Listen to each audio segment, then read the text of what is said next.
Hello, everybody, and welcome to a new episode of the MinnMax Show podcast, a place about games, friends, and getting better, and a place about me being here. My name is Ben Hansen, thank you. And it's a podcast about Jeff Marchiafava being here. Welcome, Jeff. Howdy, sir. Thank you for being here. And we're joined by Kyle Hilliard. Check out the YouTube version for my haircut. Oh, yeah. How you doing about that? How you doing about that, Kyle? I'm in the I don't like it mode. In a couple days, I'll be fine with it. Now, I know your wife wants your hair down to your ankles. I think it looks good short. I think it's a good look. You look youthful and energized. It's too short right now. It'll be good in like next week. I'll be happier with it. How much did you pay for that haircut?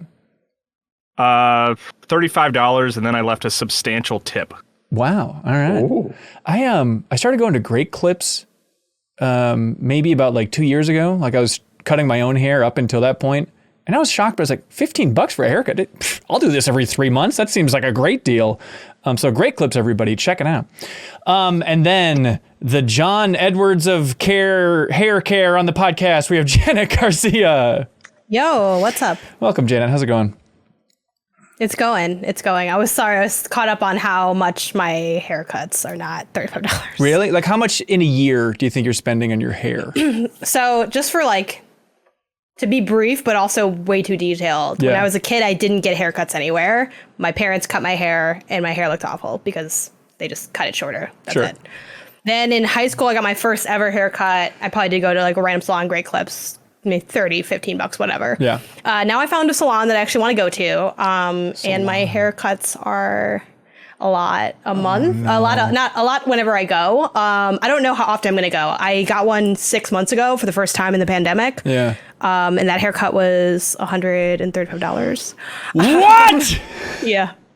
And I'm getting another one in like 2 weeks. So please keep watching this show so I can get my haircut once every half a year. Jesus, if at any point you just want to like get really close to the camera and show your hair off, with a budget like that, no one's going to judge it. You're allowed just to really flaunt it whenever you want. Do like a full Maybelline flip on front of the camera. Now maybe I should go, maybe it's overpriced, right? Like, I don't know. I love the haircut I got. It was the best haircut I ever had in my life. So I was like, kind of worth it.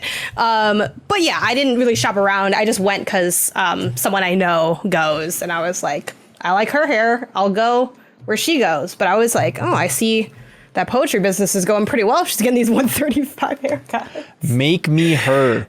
The other thing is when I go, it's like 3 haircuts for me. Yeah. So like women's cuts are also just more expensive than men's. Yeah. I mean, I'd pay more. 35 felt low to me, honestly. Yeah, that's right. And that's what we're here to talk about, everybody. No, we have a lot of exciting stuff to cover on this show. We are going to run down the full release calendar for 2022 because I feel like post kind of Summer Game Fest E3, I at least have those moments of like, what is coming out this year? What is locked down? What do we have dates for? It's nice just to get a roadmap of like, what am I going to be playing when? So that is what this episode's all about. Then back after the show, we have wonderful comments and questions submitted over there on Patreon. Some real top-notch bangers this week. Congratulations, everybody over there. It's always an eye-opening experience. I always learn a thing or two, so I'm looking forward to getting all those. Hanson, has there ever been a bad week, though? There has. You were just like, there has. I don't want to say the exact week because I don't want to insult everybody who submitted questions on this week. But sometimes, here's what I'm doing, Jeff. And this isn't anybody's fault. But as somebody who's read thousands of questions submitted to podcasts at this point in my career, there are certain ones that just come up over and over and over and over again. And there's some weeks where it's like 50% of that stack, it's just ones that like, we answered this 6 months ago. We answered this 2 months ago. We answered this 3 years ago. How do you not remember us answering this in 2015 back at Game Informer? Come on, what's wrong with everybody?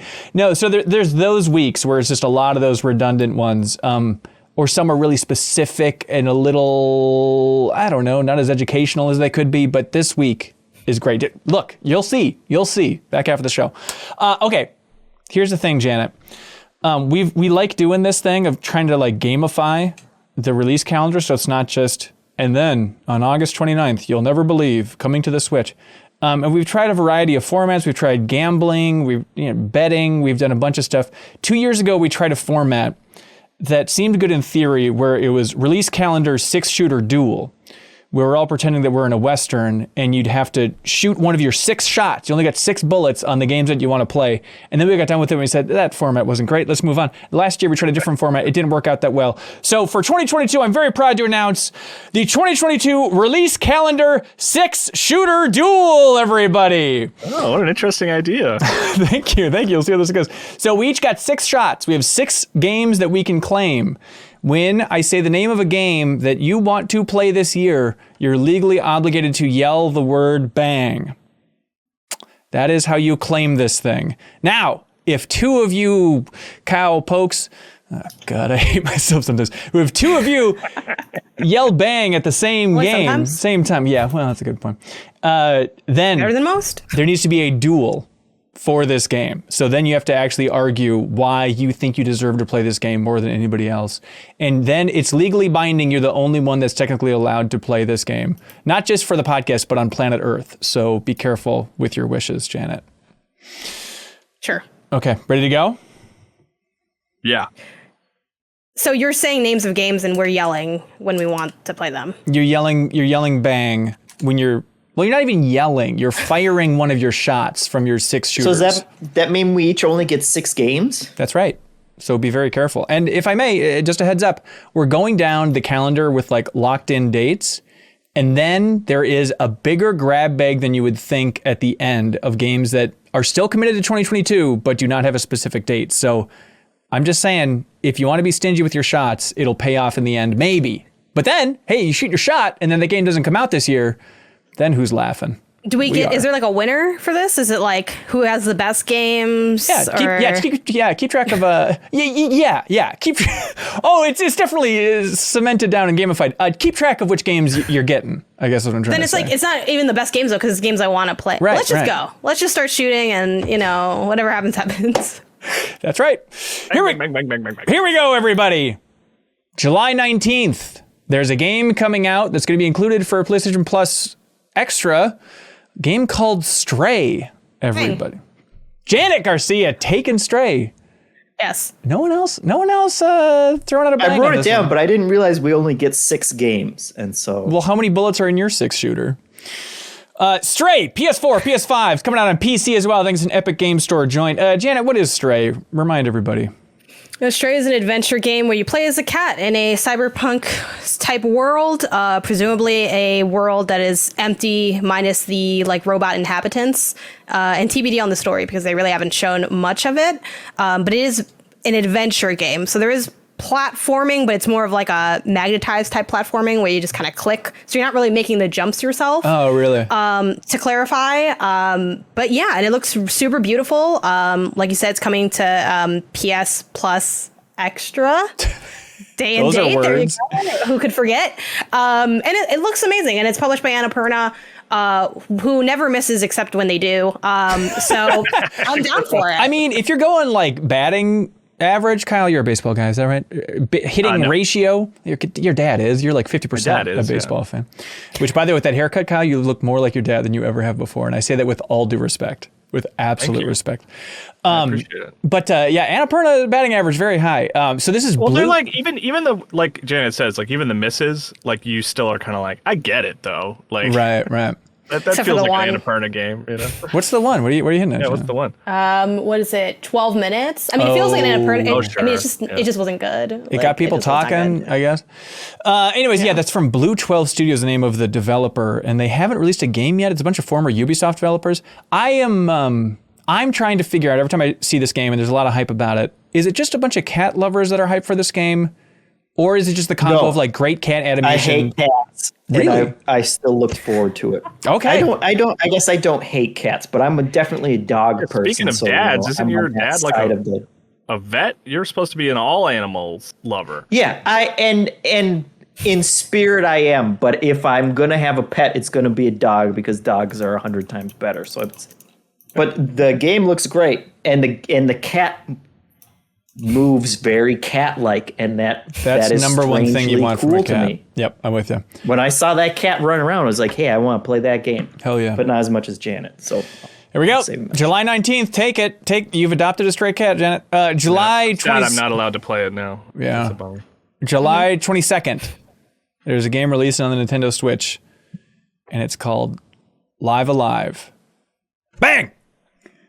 I knew, yeah. Wow. Paul Hansen, come on. All right, yeah. I'll take it. That thing is coming up quick. This is the old Super Nintendo RPG that's finally coming to the West.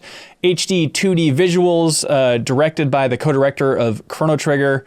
It's going to be a funky, uneven, old JRPG experience, but I'm extremely excited for it. And you're like, there's a demo out now and the progress carries forward if you want to jump in now, but you're choosing between different timelines for all these different characters. And I'm really curious to see how they all converge and if they all converge, but it's a really weird premise that I'm very excited about. How often will the phrase "at the time of release" be uttered during conversations or around it during podcasts? Like, this doesn't really work, but at the time of release. Right. It's pretty impressive for its time of release, yeah. That's Switch exclusive, right? Like, that was today, right? At the time of release. They're like, well, yeah, but Come on. Yeah, it is Switch exclusive. Nintendo's really pushing the hell out of this thing. It is cool. Yeah, I don't yeah. need to be negative. No, I'm curious to see if it'll ever come to other platforms, if it's like a time thing, because it's technically a Square game, but who knows. July 28th, Bear and Breakfast is coming to Switch and PC. That's a bang. Bang. Sorry. Oh, hang come on, Janet. Ladies and gentlemen. See, this is how it works. I just sat back for the cat game and now double crossed. Yeah. Hanson, he's got You got the whole song too? Yeah, we're going to I think you beat me to it. It doesn't matter. right? It doesn't matter first. All right, Janet, why are you excited for Bear and Breakfast? Because you're a bear and you run a bed and breakfast. And I think the art style is really cute. I like sim stuff. I feel like I'm lukewarm on bears. I haven't had a lot of success in playing bear games in the past, admittedly. With like Cozy Grove, that didn't hit for me. I mean, the bears looked great. Though Alpha Bears, amazing game. Yep, same developer. So I don't know. It's been a mixed bag with bears. But I've been looking forward to this one for a while, and I think that's honestly why I'm most excited about it, just because it's been on my radar for a bit. And I think if you are heavy into the indie scene, you know that can be a long tail of being hyped for something. When you first discover a game and then when it actually comes out, that's either it's not ever coming out or, it came out 2 years ago and no one told you because the marketing wasn't as in your face because, there's not as much as there is for like AAA fanfare and all that. But yeah, I'm very excited for this one. It looks pretty intense on the sim angle. I was going back and look at some gameplay footage after hearing Easy Allies talk about it last week, and it's like, oh boy, it's more hardcore than you'd think. It's not just some cutesy, just run around as a bear in the woods and serve people tea. It's like, oh, no. You got to crunch some numbers here, man. Yeah, and that is one of the reasons I'm interested in it as well. Like, obviously, I feel like it's Stardew Valley adjacent, which has been one of my favorite games and also one of my wife's favorite games. And I like that it's a little more of a different take on that, because it looks like you're really also designing the interior of your bed and breakfast, like down to the different rooms and stuff. And that has me very intrigued. Hell yeah. Well, here's the thing. Bear and Breakfast. Backstage Pass, people watching this live, chime in with who you think deserves this one. I think it comes down to bear trivia.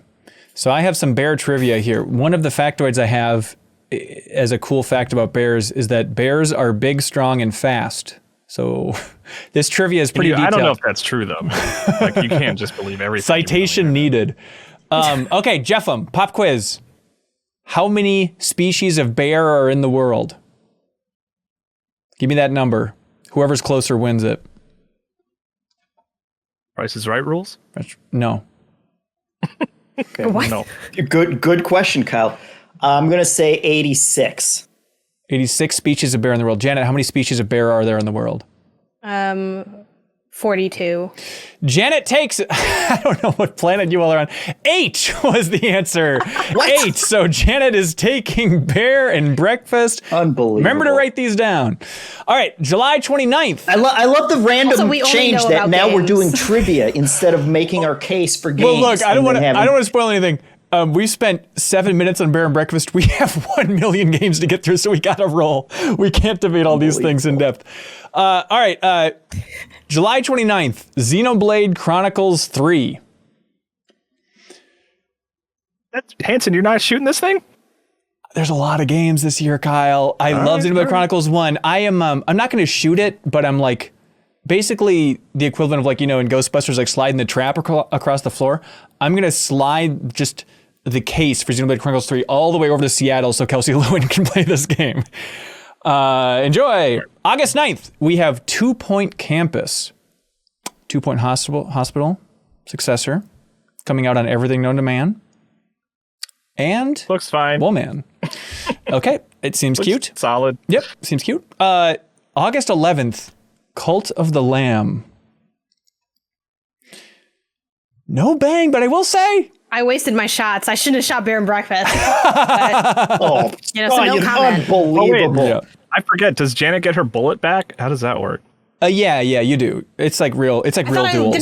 Didn't I win? So well, Janet won it. Yeah, Jeffem gets his bullet back. Oh, yeah. He just has to pry it out of Janet's leg or whatever's happening with a. You can give it to me, Janet, and then you can just take one of these. games. Take this bear thing. Really? I'm over it now. Friendship with bear over. Wow. Yeah, Cult of the Lamb. You're trying to create a cult. You're a cute little lamb. I think it has one of my favorite things in games, which I've mentioned probably a few times here, is I love the dichotomy between the cute and the violent. And I think Cult of the Lamb definitely scratches that itch for me aesthetically. And I haven't actually not spent any time with it yet, but everyone that I know that has played it is pretty warm on just the combat and the flow. And again, it has a little bit of sim elements with the sort of town building bit. It's like a weird culty dark cloud. Yeah, it's like it's not even town building, it's like cult building, and it's like cult management and then a kind of a roguelike on top of that. So it seemed cool from the little bit that I played. But you can only win it, Janet, if you correctly guess how many species of sheep are in the world. Are all your questions species based? Yes, they are. 11. Don't be naive. What planet are you living on? 2? Of course, there's 10,000 different breeds of domestic sheep, Janet. Come on. I don't know. See, this is why I guess so high on bears. And then I thought that was like, I'm like, that seems like a lot. When Jeffem said that bear number, I'm like, that seems like a lot of bears. I think there's less, but maybe there's not. Maybe there's more than I thought. That's why I was like 40 something or whatever. I don't know. Here's a weird one. August 12th, Marvel's Spider-Man releasing on Steam from Sony. Okay. That'll be exciting. One of us shot that. I did a Twitter poll just to be like, hey, you going to pick this up? And it was like, the strong majority of people in that poll were like, I'm going to just play it again on Steam. But like, it was a pretty slim percentage of people that's like, I've never played it and I'm interested in checking it out. But that is going to find a huge audience on Steam. If you've never played that game, good God, it's so good. August 16th, we have Roller Drome on PlayStation 5, PlayStation 4, and PC. This is from Roll 7. It blows my mind that the Ollie Ollie developers, Roll 7, they're releasing 2 games in 1 year. Ollie Ollie World, and then this third-person Tony Hawk with guns, but you're also on roller skates game. I feel like Leo is yelling bang at his computer right now, just repeatedly. That is true.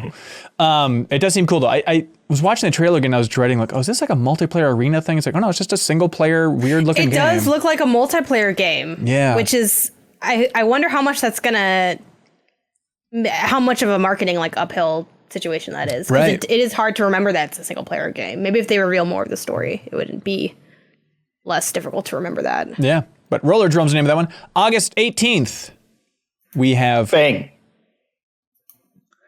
Is that loud? We have Cursed to Golf. Yes. Wow, you knew that was coming. To golf. I did. All right. I did my homework. Very impressive. By the way, thanks to Game Informer for having a great release calendar. If you go to GameInformer.com/2022. And also just click around and click on a bunch of ads and help them out. But Jeff, what is Cursed to Golf? Cursed to Golf is a side-scrolling roguelite, but with golf mechanics. Hell yeah. Yeah, that's pretty much the only thing I know about it. It's like it's an old school style of golf game, which reminds me of Super Stickman Golf, which I used to play a ton of on mobile. But somehow they've turned it into a roguelike with a bunch of death traps and stuff like that. And I always enjoy too much like retro style golf games. Yeah. What was Golf Story? Was it Golf Story? Yes, was the last one in all those kind of side-scrolling games. So one that I can play forever because it's a roguelike as well. It sounds right up my alley. There we go. Also, August 18th, there's a game coming out just on Switch called RPG Time: The Legend of Wright. I'm tempted. Kyle, I don't know if you remember this trailer. It has, it's weird because it's coming out earlier, but it kind of has Plucky Squire energy, where it's like an RPG, but all taking place in a book, and it just looks really creative and different.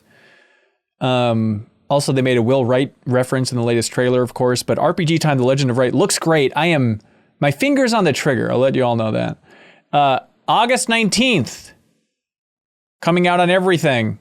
Madden NFL 23.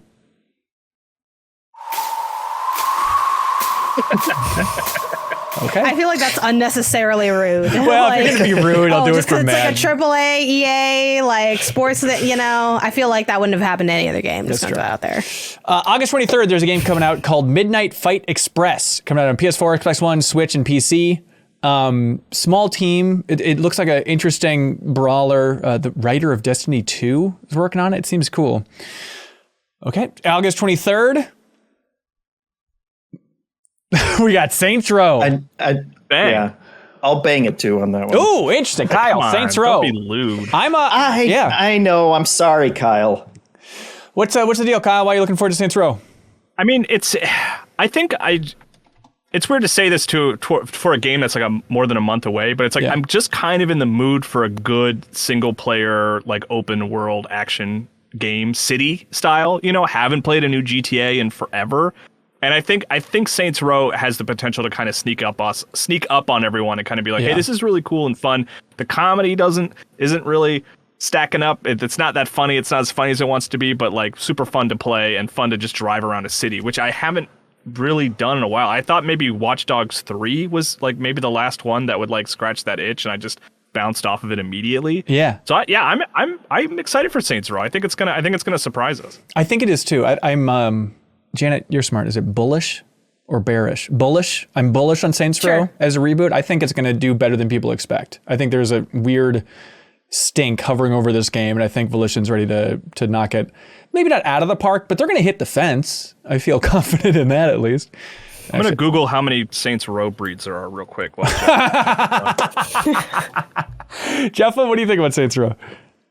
Yeah, I mean, I'm also looking forward to an open world city based game again. We've heard it. It's a lighthearted one. I have played my fill of very serious open world games that take 100 hours to play through. I want something with goofy mini games. I hope they bring back all the classic mini games and those kind of more fun, something I don't have to take seriously while I'm playing it. Yeah, Crowboy does say in the Backstage Pass chat, he says, Kyle's the only person who liked Agents of Mayhem, so he should get it. And I'm inclined to agree. So, Kyle, you're taking Saints Row. Congratulations. I'm in it for the trivia. Where's the trivia, Hanson? We're moving on. August 26th, we have Pac-Man World Repack. Bang! I'll take it. Are you serious? I'll freaking take it. Janet, do I look like I'm messing around? What are you doing, man? Hey, you're wasting look, you gotta have. Oh, please!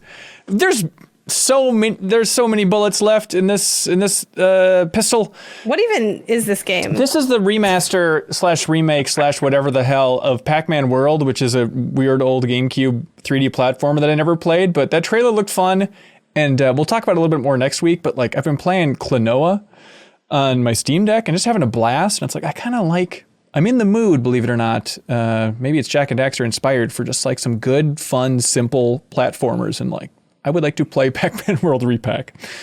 Now look, Hanson, it looks like the people in the comments want to take away the rest of your bullets now for this call. Interesting. You can pry them out of my cold dead hands. I need these bullets. Pac-Man's already dead. August 26th. We have Soul Hackers 2. Now here's the thing. Uncharted Wolf wrote in on Patreon and says, hey cohorts, I'm a little disappointed that nobody shot their shot for Soul Hackers 2, and it's not getting as much love from the gaming press as I'd like. It looks absolutely incredible, but at most it'll get in Game of the Year discussions is that one guy who's super passionate about it then quickly gets ignored. I hear you. Look, spoilers. It's really. This year's Shin Megami Tensei 4. I mean, right? yes, it is. It is 5. That's so disrespectful. I couldn't remember that. But Soul Hackers 2, it is an offshoot of Shin Megami Tensei, and it does seem solid. The last one was like higher 70s on Metacritic, so it's coming. It's coming on everything. August 26th. August 30th, there's a game releasing on everything, and it's called Tinykin. Bang! Suckers. What are you doing, man? Suckers. Kyle, look up a trailer for Tinykin and tell me I'm nuts. I dare you to tell me I'm nuts. Tinykin, it is from nuts. Tiny Build, its publisher, Splash Team's developer. This game is just Chibi Robo meets Pikmin. It is like you're controlling little creatures in this house as you're going around and unlocking new areas. It looks stellar. It's got like a weird Paper Mario style where the characters are like 2D as they walk around. But as somebody who just experienced Chibi Robo for the first time, I'm very excited to continue that trend of exploring a house, but this time just with full-on Pikmin mechanics with Tinykin, August 30th. Kyle, you looking at that trailer? Yeah, I'm sending you what I found on Discord. Okay, great. Well, I can't really open it without throwing everything off. Well, you don't have to. You can just read the URL.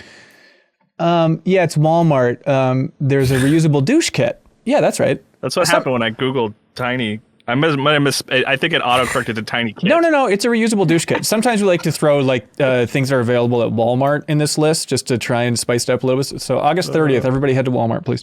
This Tinykin game does look cool. I remember it now. It's the Pikmin kind of one, right? Yeah. That's right. Now look, if I'm being honest, I regret shooting that shot at Pac-Man. We all make mistakes, but all right, there's stuff coming up. That's good. There's stuff coming up. That's good. You can trade, apparently. Maybe you'll find someone to trade with you. That's right. I can't wait to hear what you think of this. Oh. What the hell's when my going on? lights fell over.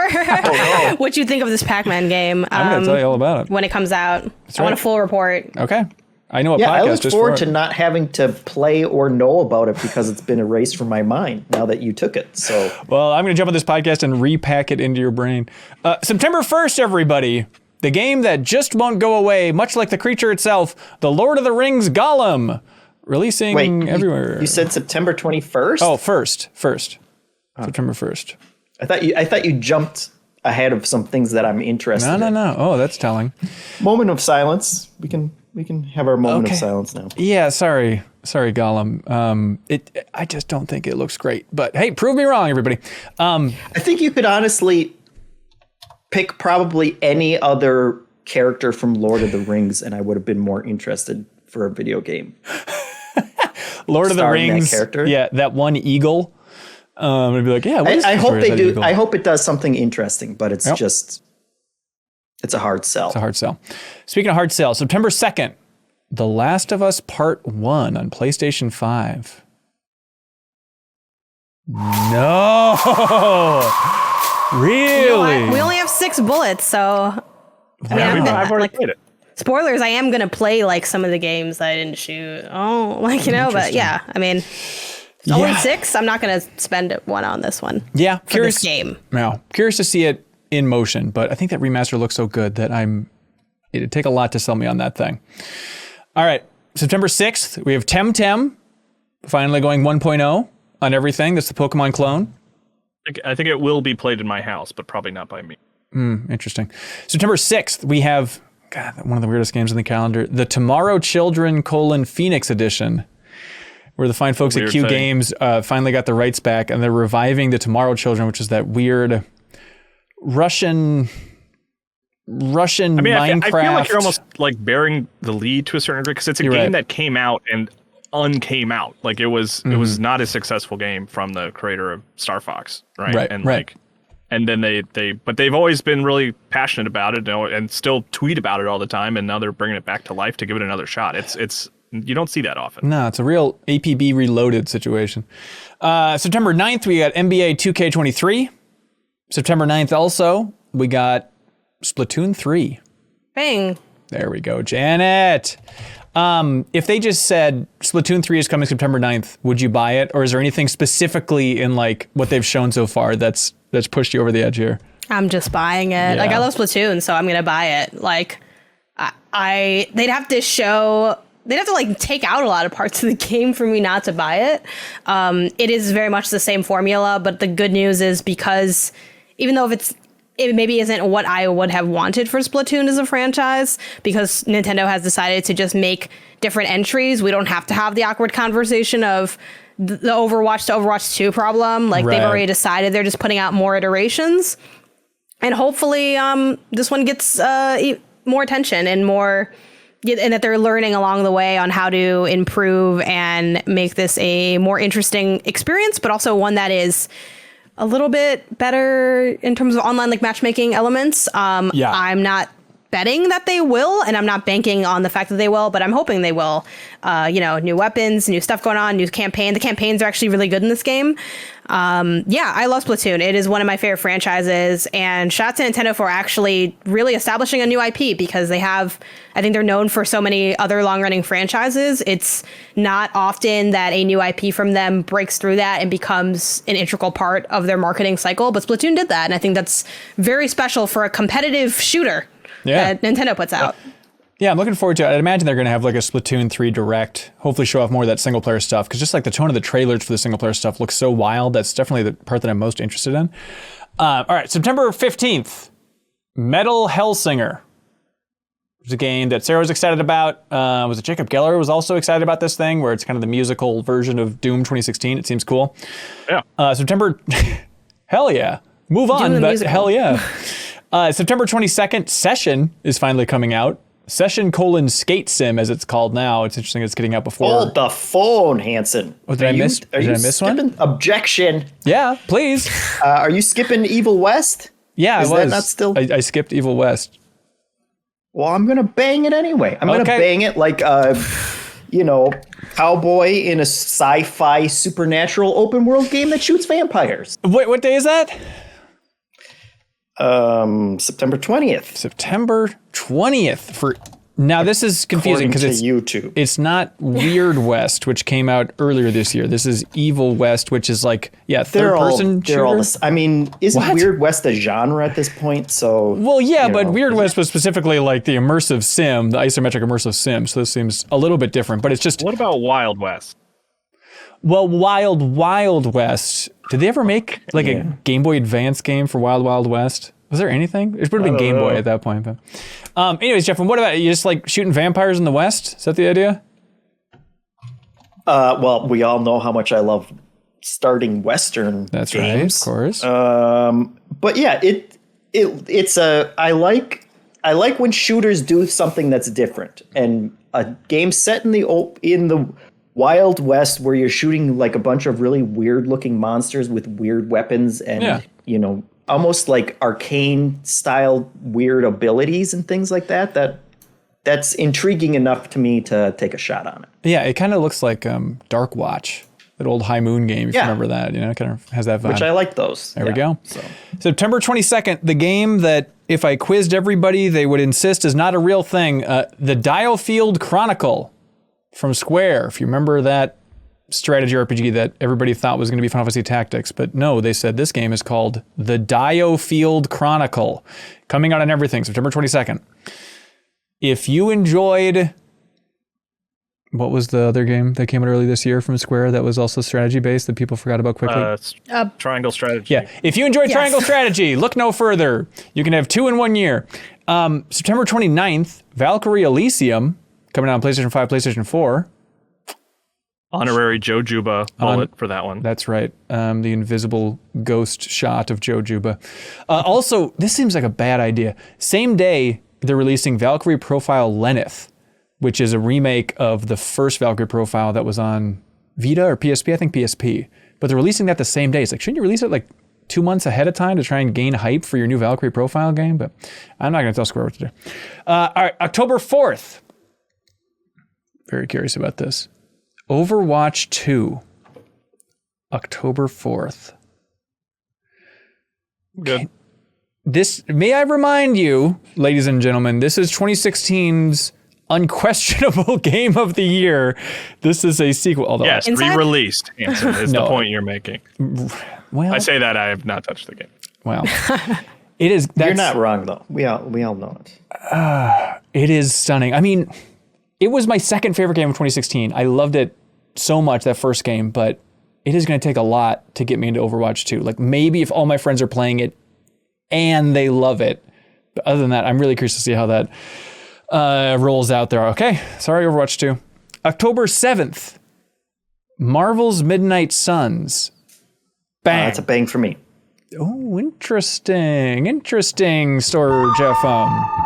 All right, this is from Firaxis, from the XCOM team. What do you think about Marvel's Midnight Suns, Jeffem?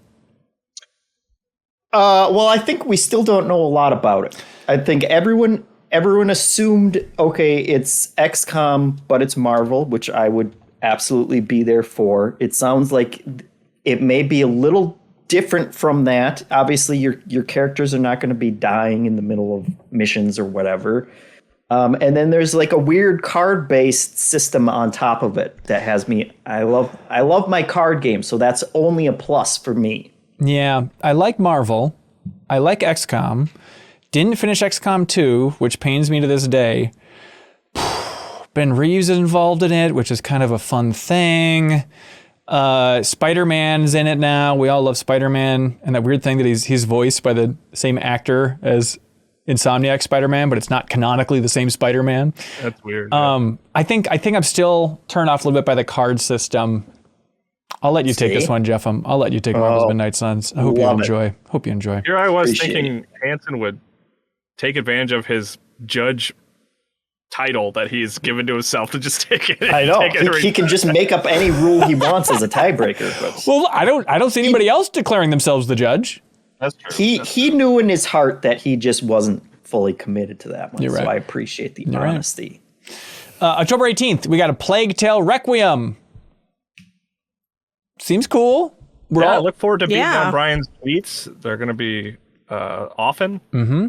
Look, I'm sorry. Relentless. I don't want to put this more on beating on Brian or a person in the community who's so big on this game, but if he just would have tweeted about that deepest dive poll a couple more times, we all would have played a Plague Tale Innocence, then we'd be raring to go for a Plague Tale Requiem. No, he did a great job. He was screaming at the top of his lungs on Twitter for everybody to vote, and it put up a good fight. Anyways, Plague Tale Requiem, by the way, is coming out on PS5 and the Xboxes and Switch and PC. It's the cloud version on Switch, but I was surprised that it was going to be PS5. October 20th, we have Mario and Rabbids Sparks of Hope. Bang. Wow, Janet taking it. Hell yeah. Is that it for that one? This is it's just the first one was so good. I imagine this will be as good or better. Yeah. I thought kind of the end. Mario shoots a gun that has honey in it. It does seem really good. That's just on Switch, October 20th for the new Mario and Rabbids game. How's everybody doing for their shots? How many does everybody have left? I have 5. Oh my God. I got 2 left. I have 2 left. Okay. I have 3 left. 3 big bullets. October 21st, Persona 5 Royal on Xbox, on Switch and PC. Okay. Noted. October 25th, Gotham Knights. Bang. Wow, there we go, Kyle. All right. You're journeying into the unknown. Yeah, this is like weirdly, this is one of those games, I don't know why, but it's just like really gotten stuck in my head. It's one of those games where if you put out all of 22's games in front of me and said you can play any of them right now, I would grab that one just because I'm like so curious about it and what it's going to be like and what it is. And I love those Arkham games so much. I like Batman stuff so much. Yeah. I'm like really excited for this game. People in Backstage Pass are calling you off your rocker. What if you had to guess the Metacritic prediction for Gotham Knights? High 7s, 8s. Really? I'm gonna guess. Yeah, like I'm going in with like some, I think, realistic expectations, but I also hope, I don't know. I don't know why I'm so like optimistic and excited about this game. I couldn't even put my finger on it. I'm more excited for this than Suicide Squad. Huh. Yeah. Yeah. All right. I just want to. I feel like if you're down with the premise, I'm sure you will have a fun time. I think like the people who aren't interested in it, and I include myself in that, it's like, I don't want to play as Robin or any of these other characters. I just want Batman. Yeah. So if you're fine with that premise, I'm sure it will end up making you happy. You'll finally get happy that you're happy. My big fear is it plays too much by Destiny's playbook and becomes more of just like repetitive missions to get loot and stuff. Like I hope there's enough interesting, unique story missions. That's the big thing I want from it. Yeah. October 25th, clearly I said, High on Life. This is the new Justin Roiland game, co-creator of Rick and Morty.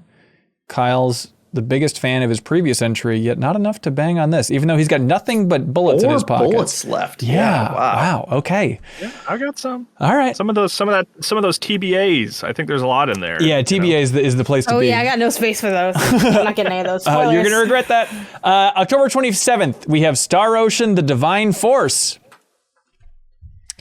Claude and Reyna are back, everybody. I'm curious about that, but the fact that I've only played one Star Ocean, you know those series where like you played one and really liked it and still trying to convince yourself that you're a fan and like looking forward to every new entry, but it's like, no, turns out I just like Star Ocean 2 back in the day. I don't know. I'm sorry, Star Ocean: The Divine Force. I'm sure you're going to be divine.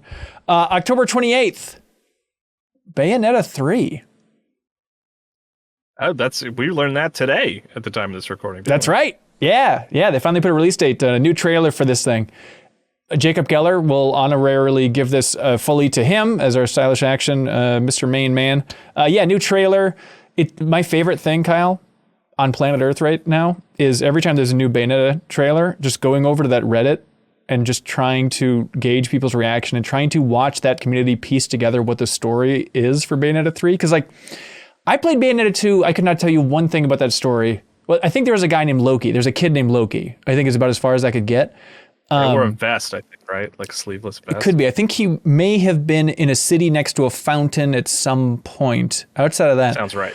But that community is like, they're just tying themselves in knots, being like, I don't understand the timeline of Bayonetta 3. Is it like multiple dimensions? But then they say somewhere that there's a virtual coven in this game. So it's like, so does that mean that the other Bayonetta is like a virtual version of Bayonetta?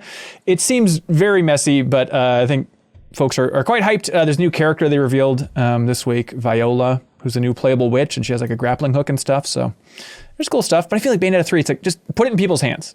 People are sick of even looking at those trailers. It's like, that is a game to play, not watch. October 28th, Call of Duty Modern Warfare 2.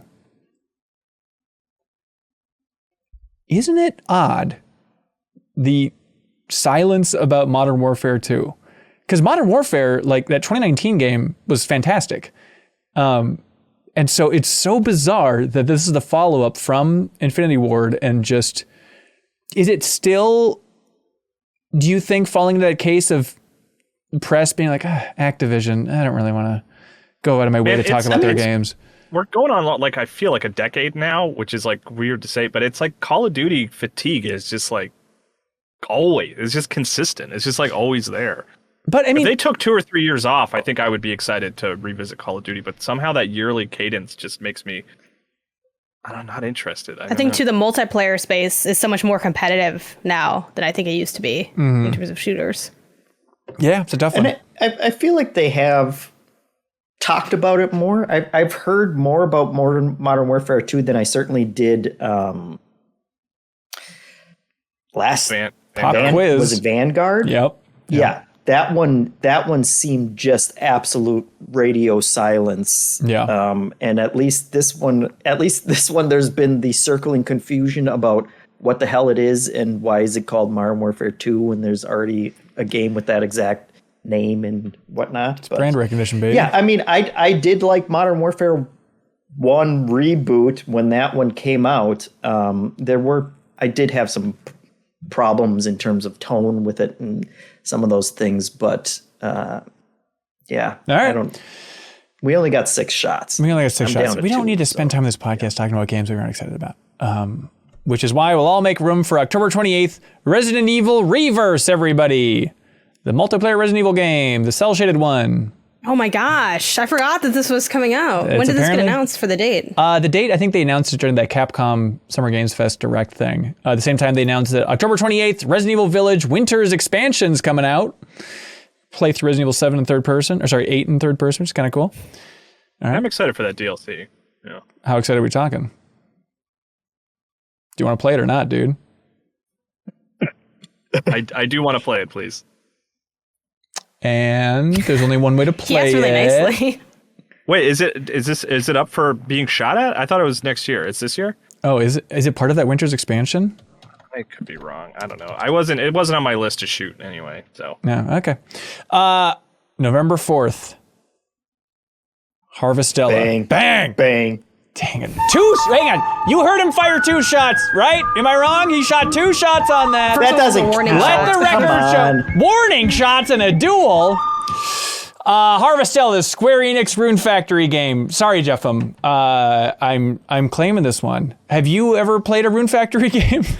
Yes, I have played. Damn it. I played the most recent Rune Factory game, and Rune Factory was one of the games that I super got into back on the DS, where I was like, oh my God, not only does it have Harvest Moon, but it also has fighting in it.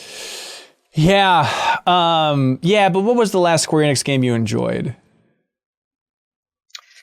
I also played some of the last Pioneer of Olive Town or whatever Story of Seasons. Ooh. You could have said anything there, and how would we know? I'm telling you, my wife is super into You're not farming shooting sim for your games, wife. so You're not I end shooting up for playing your all wife. of those. Yeah, look, your wife can play it. Maybe that's the consolation. Then I get to actually play it and talk about it on the podcast. Out of context, Ben, this sounds super toxic.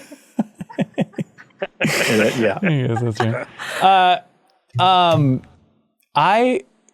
Jeff, I want to play this game. I want to play Harvestella. Does the chat have to decide? How's that This is work? like, Ben, that was like the weakest pitch I've ever heard. Including that the was ones a I've read. that I've given to That was a companies. non-existent pitch. I mean, guys, he has to play Pac-Man, so maybe we should help him. Oh, that's interesting. He dug his own grave. We told him that was done when he was shooting it. no one And then was he tried to convince squeezing his himself finger that on he that wanted to one. play Pac-Man. I do want to play Pac-Man World Look. Repack. I do want to play it. All right, Jeff, I'll let you take Harvestella, but I'm not pleased about it. Like the replayability on Well, I only got Pac-Man one more Repacked shot, so, is you know. huge. Yeah, okay, one more shot for you. I have 3 shots still. Janet, where are you at? 2. Okay, Kyle, what do you got? 4. God damn. All right, November 8th. Skull and Bones. Jeff did the reaction stream. Let's just move on to November 9th. This is going to be the big one. No. I don't know It's going to be the I don't know if you watched Jeff's reaction stream, but he was rubbing dollar bills against his computer monitor while watching the balloons. I will say I watched the big gameplay presentation, like the first half where they're kind of outlining what the game is for Skull and Bones. Like, I'm kind of into that idea of just like, okay, let's go around, let's slowly build up our ship, let's customize it. It seems kind of fun. You can actually walk around inside your ship now with the big Ubisoft relaunch of what this thing is. And then it was specifically the UI and the gameplay that was just like, I think I'm out. It's just so busy. It seems like such a mess. Yeah.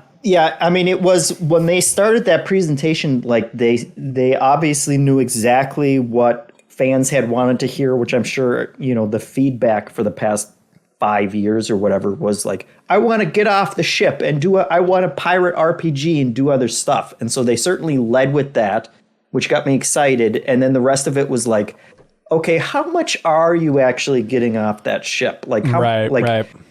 Did they just put in the bare minimum to say that you can now do these things, but it's mostly still just ship combat, which that's the game they wanted to make, so God bless them. But yeah, it seems like it's just kind of, people in the chat backstage are saying it's kind of the hub area, like your town. Yeah, you can get off the ship, but I don't know if you're going to be like exploring islands and stuff, which seems like the fun part of being a pirate. No, there was one shot where you were getting coconuts from an island, and they just kind of pulled up the ship, and then the ship just kind of bumped and the tree kind of wavered and the coconuts fell off, and that's how you were gathering your resources. And it's like, I don't think you're getting off that ship too much. Yeah. November 9th, God of War Ragnarok. Bam! Bang. Ooh, hang on, we got 3 bangs here? Bang from Janet, not from Jeffem. I thought that would be one from Jeffem. Interesting. So this is like, I know how much everybody. I have to play for work. Yeah, that's interesting play. I Yeah. get to play for fun, so that's my pitch right out of the gate. And my pitch is that I'm going to have the most fun playing the new God of War. My follow-up pitch is that It's no Pac-Man. We don't need to besmirch each other's picks here, Jeff. Let's see. When was the original God of War? When did that come out? 2005. I've been on this journey since 2005. I've played every entry. I love the story. I love the series. Even Ascension? Yeah. Oh, He yeah. didn't I finish started replaying it like 6 or 7 months ago. I finish played it. the Yeah, that's mobile weird. game. He didn't finish it. My argument is that, I'm a latecomer to God of War. Yeah. I actively disliked God of War. I thought I was like, this is not for me. And then God of War 2018 turned me around so hard and now has me sprinting after this. I'm chasing after the truck that is God of War Ragnarok, ready to bite onto that fender because I'm so into this. And I would argue that's more powerful because I'm not pot committed to the franchise. I'm red hot based on this one entry. No. I'm way more emotionally invested because I know Kratos' life before he had his son. I know everything. You know, it's a much more full story for me. Kratos. Exactly. Yeah, I'm excited about this because 2018 was cool. I am doing the re-review, so I'm gonna start 2018 from scratch and kind of dig into that in a few months. For content purposes, admittedly. But yeah, you know, and I also have played since like, I don't know if I got it exactly when it came out because I also got consoles late, but I've been playing since the first entry. I haven't played all of them though. I didn't play Ascension, but I did play Chains of Olympus. I've been a longtime fan of God of War, and that's my pitch for the game. I'm also the only one on a PlayStation podcast here, but yeah, we could. Kind of funny isn't special. We can start a PlayStation podcast tomorrow if we really want to. We're not going to though, Ben. We have no bandwidth for what we even do. We should call it PPS. I love you. That's good. That's good. That's a great name for something on the internet. Oh wait, hold on. This is we're not fully declaring it at this point, but odds are damn high we're going to take the deepest dive into God of War Ragnarok. So I'm going to have to read all those comments. In general, granted, is by trade, but I am like more heavily into PlayStation than anyone here. So, hey Jeff, how about this? How about you quiz us on Scandinavian mythology? And then How about you quiz us on God of War lore? Or Scandinavian mythology, whichever you like. Here's a question: what happened at the end of Ascension? That would be a great question. No one on Earth knows that, Kyle. Shut up. I don't know if I know it either, honestly. Okay, Jeff, help us settle it. Choose whatever trivia you want. We can do it. I don't even know where to begin. Come on. So many thoughts running through his head right now. Okay, let's see. I'm going to type in obscure God of War trivia. Okay. Oh no. Okay. I've set myself up for failure. World's biggest fan. Time to come out of the shadows. Here we go, Kyle. Bob Buel suggests whoever gives the best boy impression. Solid. Okay. We'll let Jeffem choose. However you want to settle this, Jeffem. Yeah, just pick somebody. Doesn't have to be trivia. Ooh, did anybody beat the Valkyries in God of War 2018? I did not finish all of them. I think I did the first 3. Interesting. So you should give it to me, Jeff. Because I pulled it out of them that they didn't beat the Maybe Valkyries. Kyle should get it because he's not getting Breath of the Wild. Oh, interesting. I'm not getting it this year. Let's do the boy thing. Sure. It's the part I was born to play, baby. Okay. Okay. Focus. Become Kratos. Focus. All right. Boy. Okay. Now, Janet. Boy. Ooh, that's actually pretty good. That's interesting.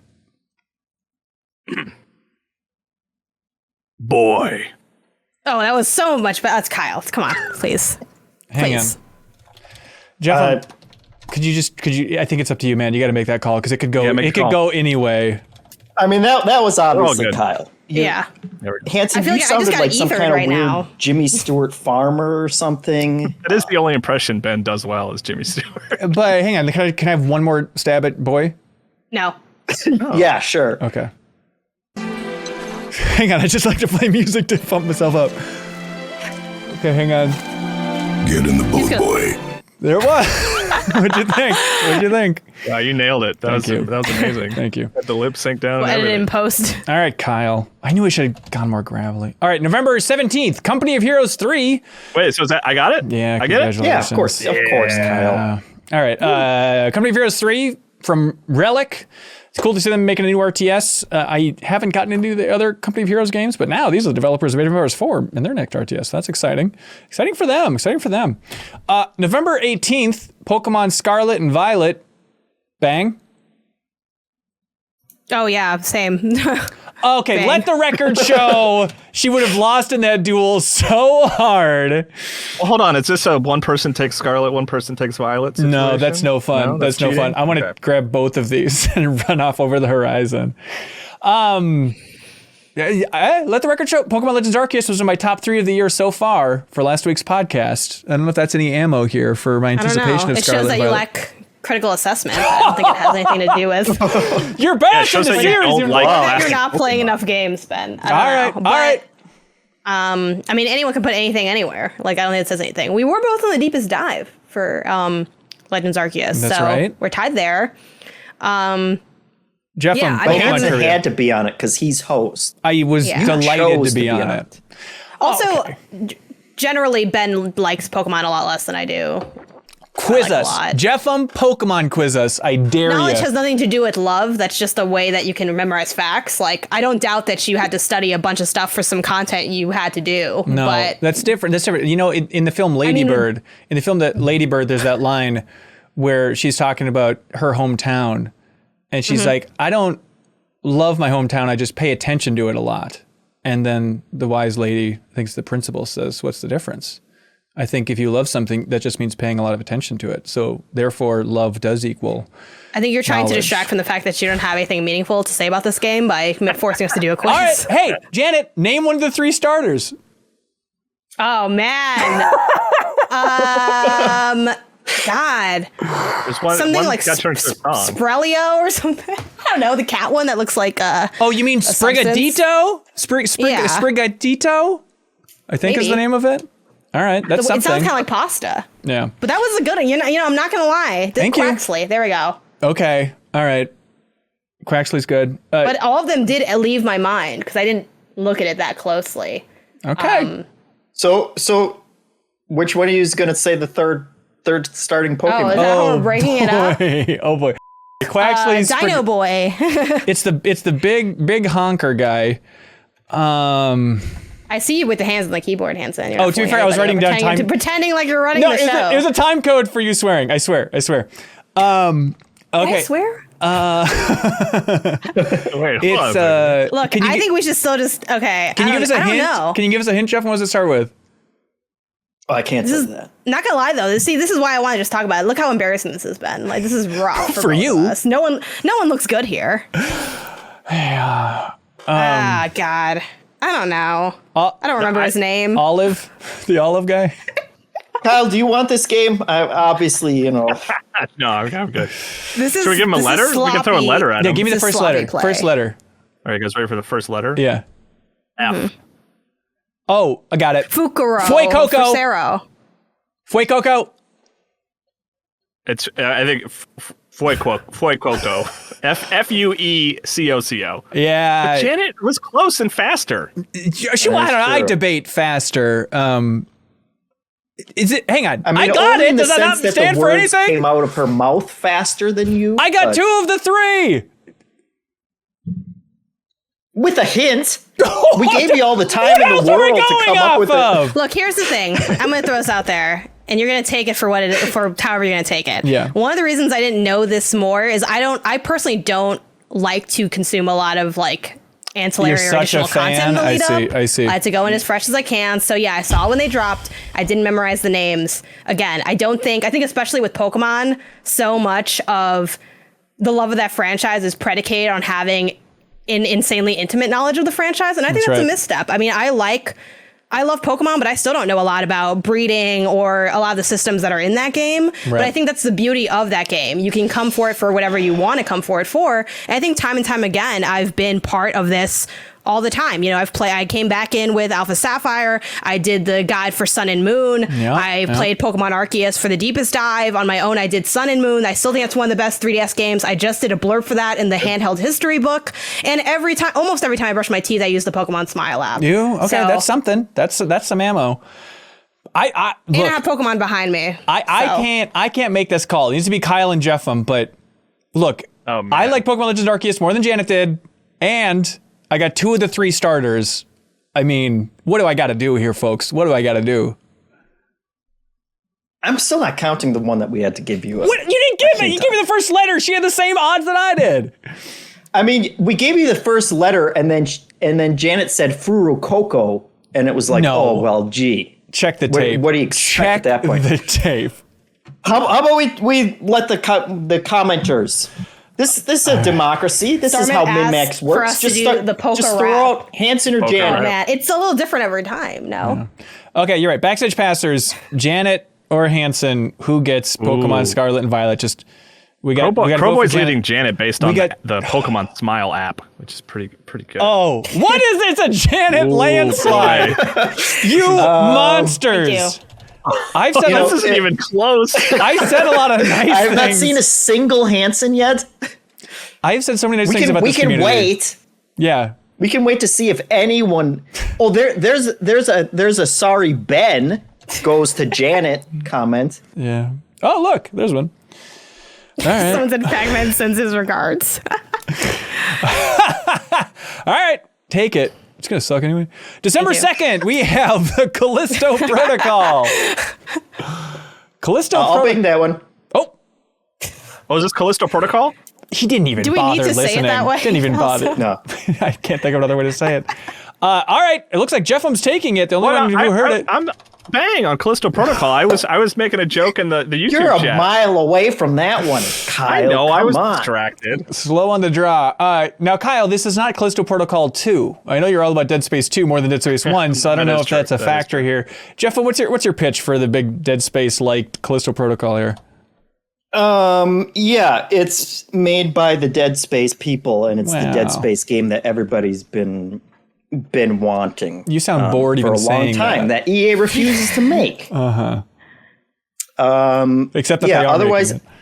you know, I love sci-fi. I love sci-fi horror. I love, that the kind of alien vibes of that. And I'm a big baby when it comes to scary games. So I bet it would be really fun to watch me play this and jump through the entire thing. Okay. Okay. I just love Dead Space. I mean, new Dead Space from the maker of Dead Space that's not actually called Dead Space is what I'm excited about. That's the thing that gets me I do. in the morning. The whole, like, from the creators of Dead Space, it's always a little bit like, well, like Glenn Schofield, who's a big part of the Dead Space team, and he's very passionate about Dead Space, but it's not like they reunited the entire band. I mean, Condrey was still co-director on that original Dead Space, and so much of that game was like the sound design and the art, and like, it's not just Glenn being like, all of Dead Sure. Space is back. I think it's a little No, oversimplified. give credit where credit is due. But Right. when you look at that game, it's like, no doubt. this is the spiritual successor. Right. I will also say, in my defense, this is my last bullet, and I'm willing to spend it on this game. That's juicy. I honestly, Jeff, you can have it. Wow. I got God of War, and that's a big one. So you can take Callisto. Indeed you did. All right, there we go. December 9th, Dragon Quest Treasures, everybody, for the Nintendo Switch, recently revealed game. There we go. Now we're into the no man's land. Now we're into, this is just a wasteland out here. All these people say 2022, or at least they said it a while ago, and it's been radio silence since. Whew, the toughest of the batch here. Advance Wars 1 and 2 Reboot Camp. It'll release when all wars on Earth end. So I don't know if anybody When wants to. world peace is achieved. It's a good goal. Yeah. Sorry, Serial. A little to the left, that indie game where it's all about straightening out objects as a cat comes and derails things. Seems fun. It looks cool. Does seem cool. By the way, how's everybody doing? I still have 3 shots. Kyle, what are you at? I have 2. Okay. Janet? Yeah. Sorry, how many? 1. Sorry, I was All right. muted on my end. Okay. 1. All right, good. Okay. And Jeffum is shooting blanks. Done. I had Advanced Wars on my list, but Okay. I'm all out of shots. So All right. We have Arc Raiders, which is that free-to-play game with a bunch of crazy circles. A lot of former Battlefield talent there. I'll bang on Arc Raiders. I'm gonna go ahead and claim that one. I'm excited You're for allowed. it. Thank you. I mean, just having the old sound designer from DICE working on this game, I think is gonna be interesting. And just weird sci-fi with giant floating orbs. Yes, I would like to see what this team can do. They got a lot to prove. All right, this is tough. They say 2022. Avatar: Frontiers of Pandora. A game I won't shoot, but will stand up for and say I think will be cool when it comes out. I'm kind of, this is from the Division developers. I'm very curious about it. I'm sure that Ubisoft's big Ubisoft Forward happening in September is probably going to be all focused on this game, I would imagine. But I wonder if they're also holding off on it because they don't want to spoil anything about the movie, and they've been so cagey about so many aspects of that movie. But the movie's coming in December. Maybe those will get bumped to next year. You know what, Kyle? I know we defend Avatar a lot on this podcast. There's so much snark about that new movie. And I understand there's better uses of money than making movies, but understanding that Hollywood's going to spend a lot of stupid money making movies, it still blows my mind that people are so snarky and petty about like, hey, here's hundreds of millions of dollars put into like a new sci-fi universe that looks absolutely wild. Isn't it kind of fun? Do we need to be snarky about this, everybody? Argument's always been odd to me because that money, it's not like it's getting set on fire for a shot in the movie. It's going to people, like professionals are being paid to produce this film, you know? I guess that's an interesting point. Yeah. All right, but Avatar Frontiers of Pandora, sorry. Crisis Core, Final Fantasy VII Reunion. They say winter. So I'm not going to shoot on this one because I don't know if it's actually, because they say winter. So I think this could be like a February release or something. Oh boy. Yeah. Dragon Ball The Breakers, everybody. Bang. Just shoot it hand. Really? Gatling gun. Do it. It was in my most anticipated games of the year. They've been quiet about it for a while now. But I'm very curious about that 7v1 survival take on Dragon Ball. I want to play that game, and I wish they would give us a release date for this thing. I said Gatling gun, but I meant to say Gallic. Gallic gun. Gallic gun. We got it, Kyle. We appreciate it. Hey, does everybody want to get nice and cozy just for some good gaming podcast? Look at this. Apparently there's this game called Hogwarts Legacy coming out this year. Kyle, Mr. #1 Harry Potter fan. Yeah, I'll claim that title, but I have 2 others on my list that I'm way more excited about. Wow, interesting. All right. I still think, controversy noted, I think that game does look very good, just as a game from what they've shown. I feel like people are going to be surprised based on how completely silent everybody is about it. But again, make up your own mind about whether or not you want to support it. Kirby's Dream Buffet, releasing this summer, recently revealed. This is a new Kirby game. Bang. Oh, with the question mark. Interesting. I don't really know what else you're going to be saying for this list is the thing. Because for the other ones, I had like my own list pulled up. And I do have a 2022 Windows. But I'm sure I'm missing some games. It's not like a perfect calendar. So I'm going to go with this one. Right. I really loved Kirby in the Forgotten Land or whatever. I like the cooking part of that. It looks like it could be a fun multiplayer experience. Admittedly, if I had to bet money on if it was going to be good, I would lean on more like it's going to be fine. I feel like it is going to hit in the 70s on Metacritic, and that's maybe kind of it. But I like what I saw of it, and I'm excited for it so far, and I am ready to be hurt if I need to be. All right, there we go. Metal Slug Tactics coming out on Switch and PC. Good looking game.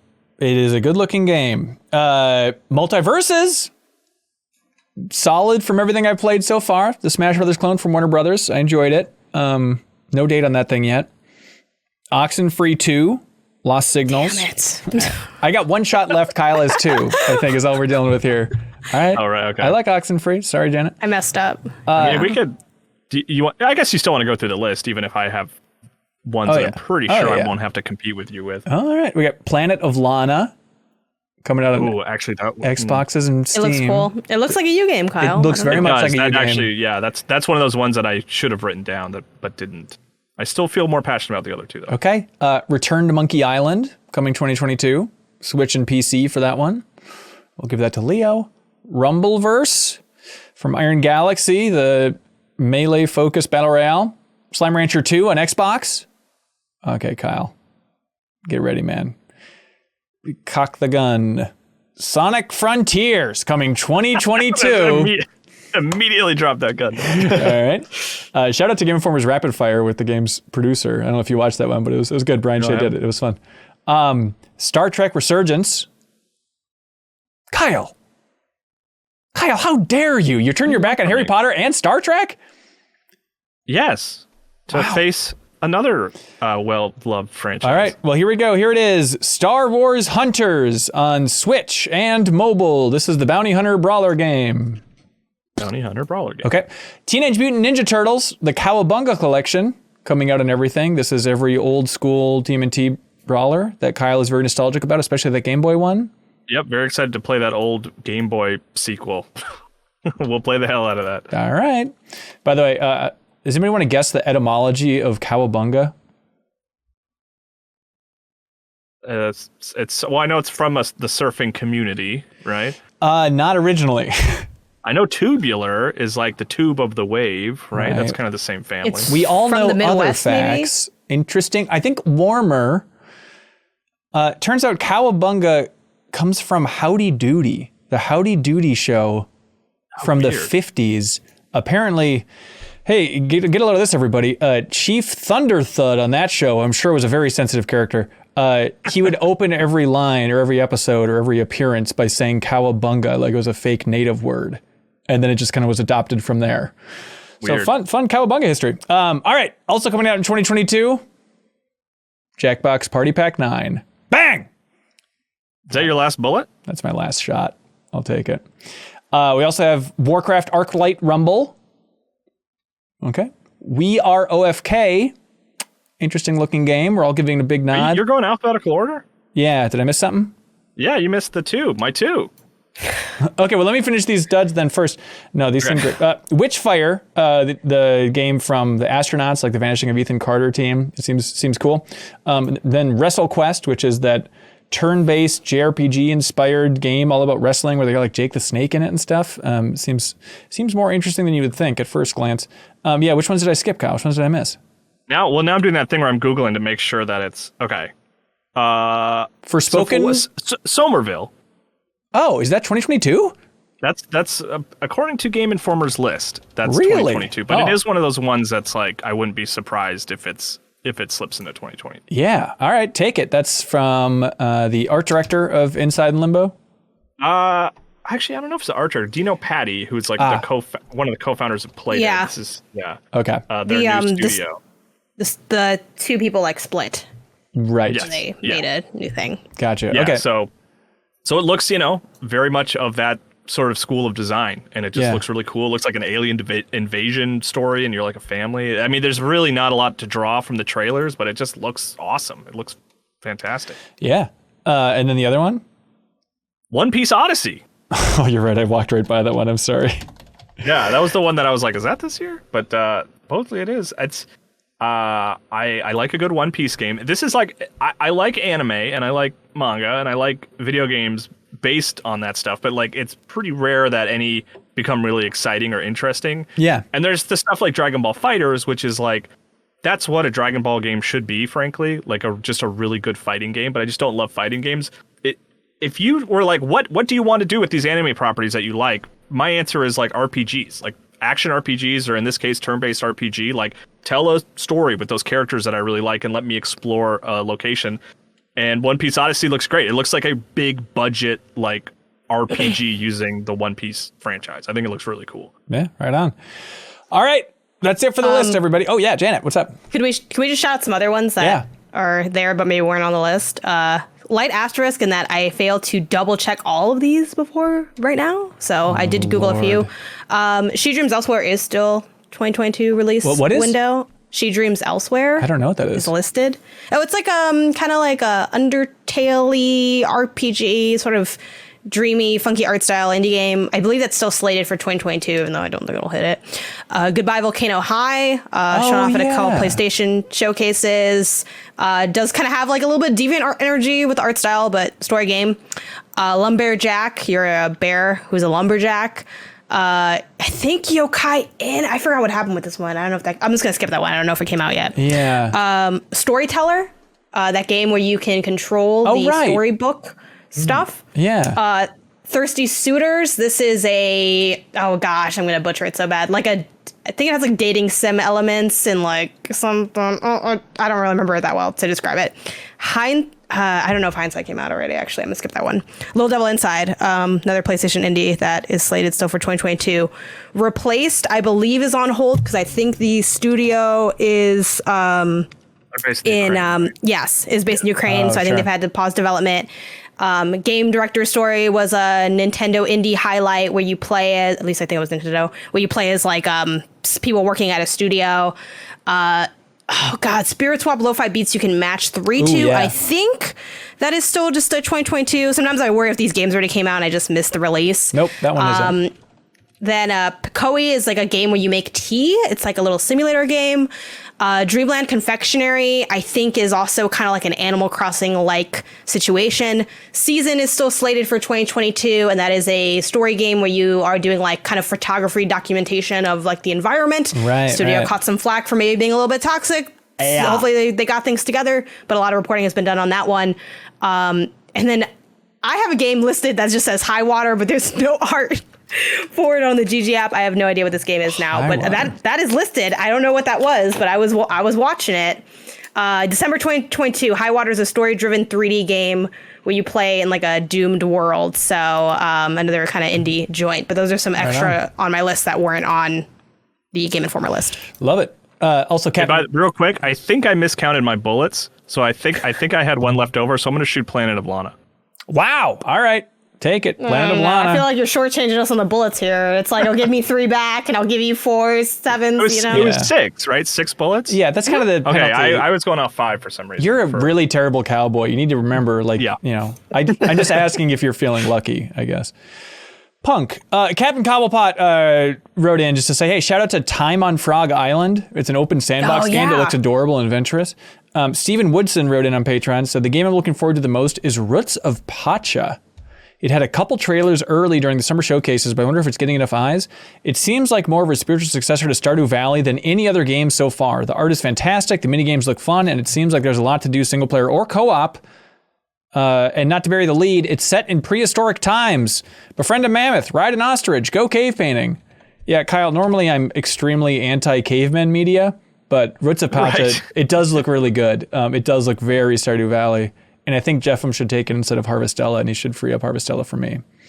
Sorry. Okay, great. Clobber in Time writes in and says, I'm looking forward to Shashingo. Learning Japanese through a Pokemon Snap-like photography game looks like so much fun, and I can't wait for it to come to Switch. It does look very cool. Shashingo is that, where you just go around and take pictures of stuff to help learn Japanese. Yes. That looks sweet. Thank you, community, for being smart. All right, let's see what everybody got. Y'all got your picks? Jeffem, you got your big old list? Sure do. All right, so everybody in the Backstage Pass, you got to let us know who has the best bundle. And be honest. No picking your favorites. You got to trust your brain, not your heart here. All right. I got Bear and Breakfast. Yeah. Thank you, Janet. I got Cursed to Golf, Evil West, Marvel Midnight Suns, Harvestella, and the Callisto Protocol. I'm happy with those. That's a good list, dude. That's a good list. Kyle, what do you got with your 7 shots? My 5 plus an optional 6. I have Saints Row, Gotham Knights, God of War Ragnarok, One Piece Odyssey Somerville, and Planet of Lana. Solid. Janet, what do you got? I got Stray, Cult of the Lamb, Splatoon 3, Mario plus Rabbids Sparks of Hope, Pokemon Scarlet Violet, and Kirby Snack Time multiplayer game. I forgot the name of the game. Kirby Fall Guys, I think is what it's going to be colloquially But called. with only 6 people, though, right? Anyway, I don't know. I think it's 4. Yeah. It's really confusing. Let's see. I don't know. My 6 picks. Number 1, it's Live Alive. Number 2, Tinykin. Number 3, Arc Raiders. Number 4, Dragon Ball The Breakers. And number 5 is the Jackbox Party Pack 9. So. Number 6. Hey, Jeff, Pac-Man World Repack. Get ready for the 100% run coming to MinnMax on Twitch, Pac-Man's everybody. finally back. That's Thank right. God. Repack and pack better than ever. Pack it up. People seem to be into Janet's list. We'll post them on Twitter, too, and see. We'll let people choose who has the best list. All right. Jeff, do you know how this whole thing operates? It's Patreon. And bullets. It's mainly Patreon, though. If you're watching on YouTube, thank you for being here. You can always subscribe to the podcast version of the show. Or if you just click a link, there's links to Patreon in the description, no matter what version of the show you're consuming right now. Head over there, find it here that's right for you. We appreciate it. We are inching closer. I feel like we're on a hot streak, and I'm feeling really good about our content recently and in the upcoming near future. I think there's some very fun stuff on the horizon. And we are inching closer and closer to the Trek to Shrek, to finally flying Janet Garcia out to Minnesota so we can shake her hand in person and then create a whole travelogue about her time in Minnesota, and then also, of course, play Shrek 2 on the Nintendo GameCube in the basement. So if we hit our next goal on Patreon, we can do that. So any help there is a huge boost for us, like folks upping their tier, like Nick R, Dylan D, Tonka P, and Sean S recently upped their tier on Patreon. So thanks to those folks for supporting us in a big bad way. We appreciate it. Please let us make this Trek to Shrek happen. We'd appreciate it. Also, thank you to some of our bigger supporters. You know the folks I'm talking about. Well, maybe you don't, because this is a new one. NordVPN. Everybody, check out NordVPN. They want everybody to know about the whole service that they offer there. VPN, of course, stands for Virtual Private Network. It's a service that protects your internet connection and privacy online. It creates an encrypted tunnel for your data, protects your online identity by hiding your IP address, and allows you to use public Wi-Fi hotspots safely. When you're browsing through a VPN, your traffic is encrypted, so no one can see what you do online. They say gamers might like it because you can avoid DDoS attacks, block malware-ridden websites, secure browser traffic without affecting latency, and has next generation encryption.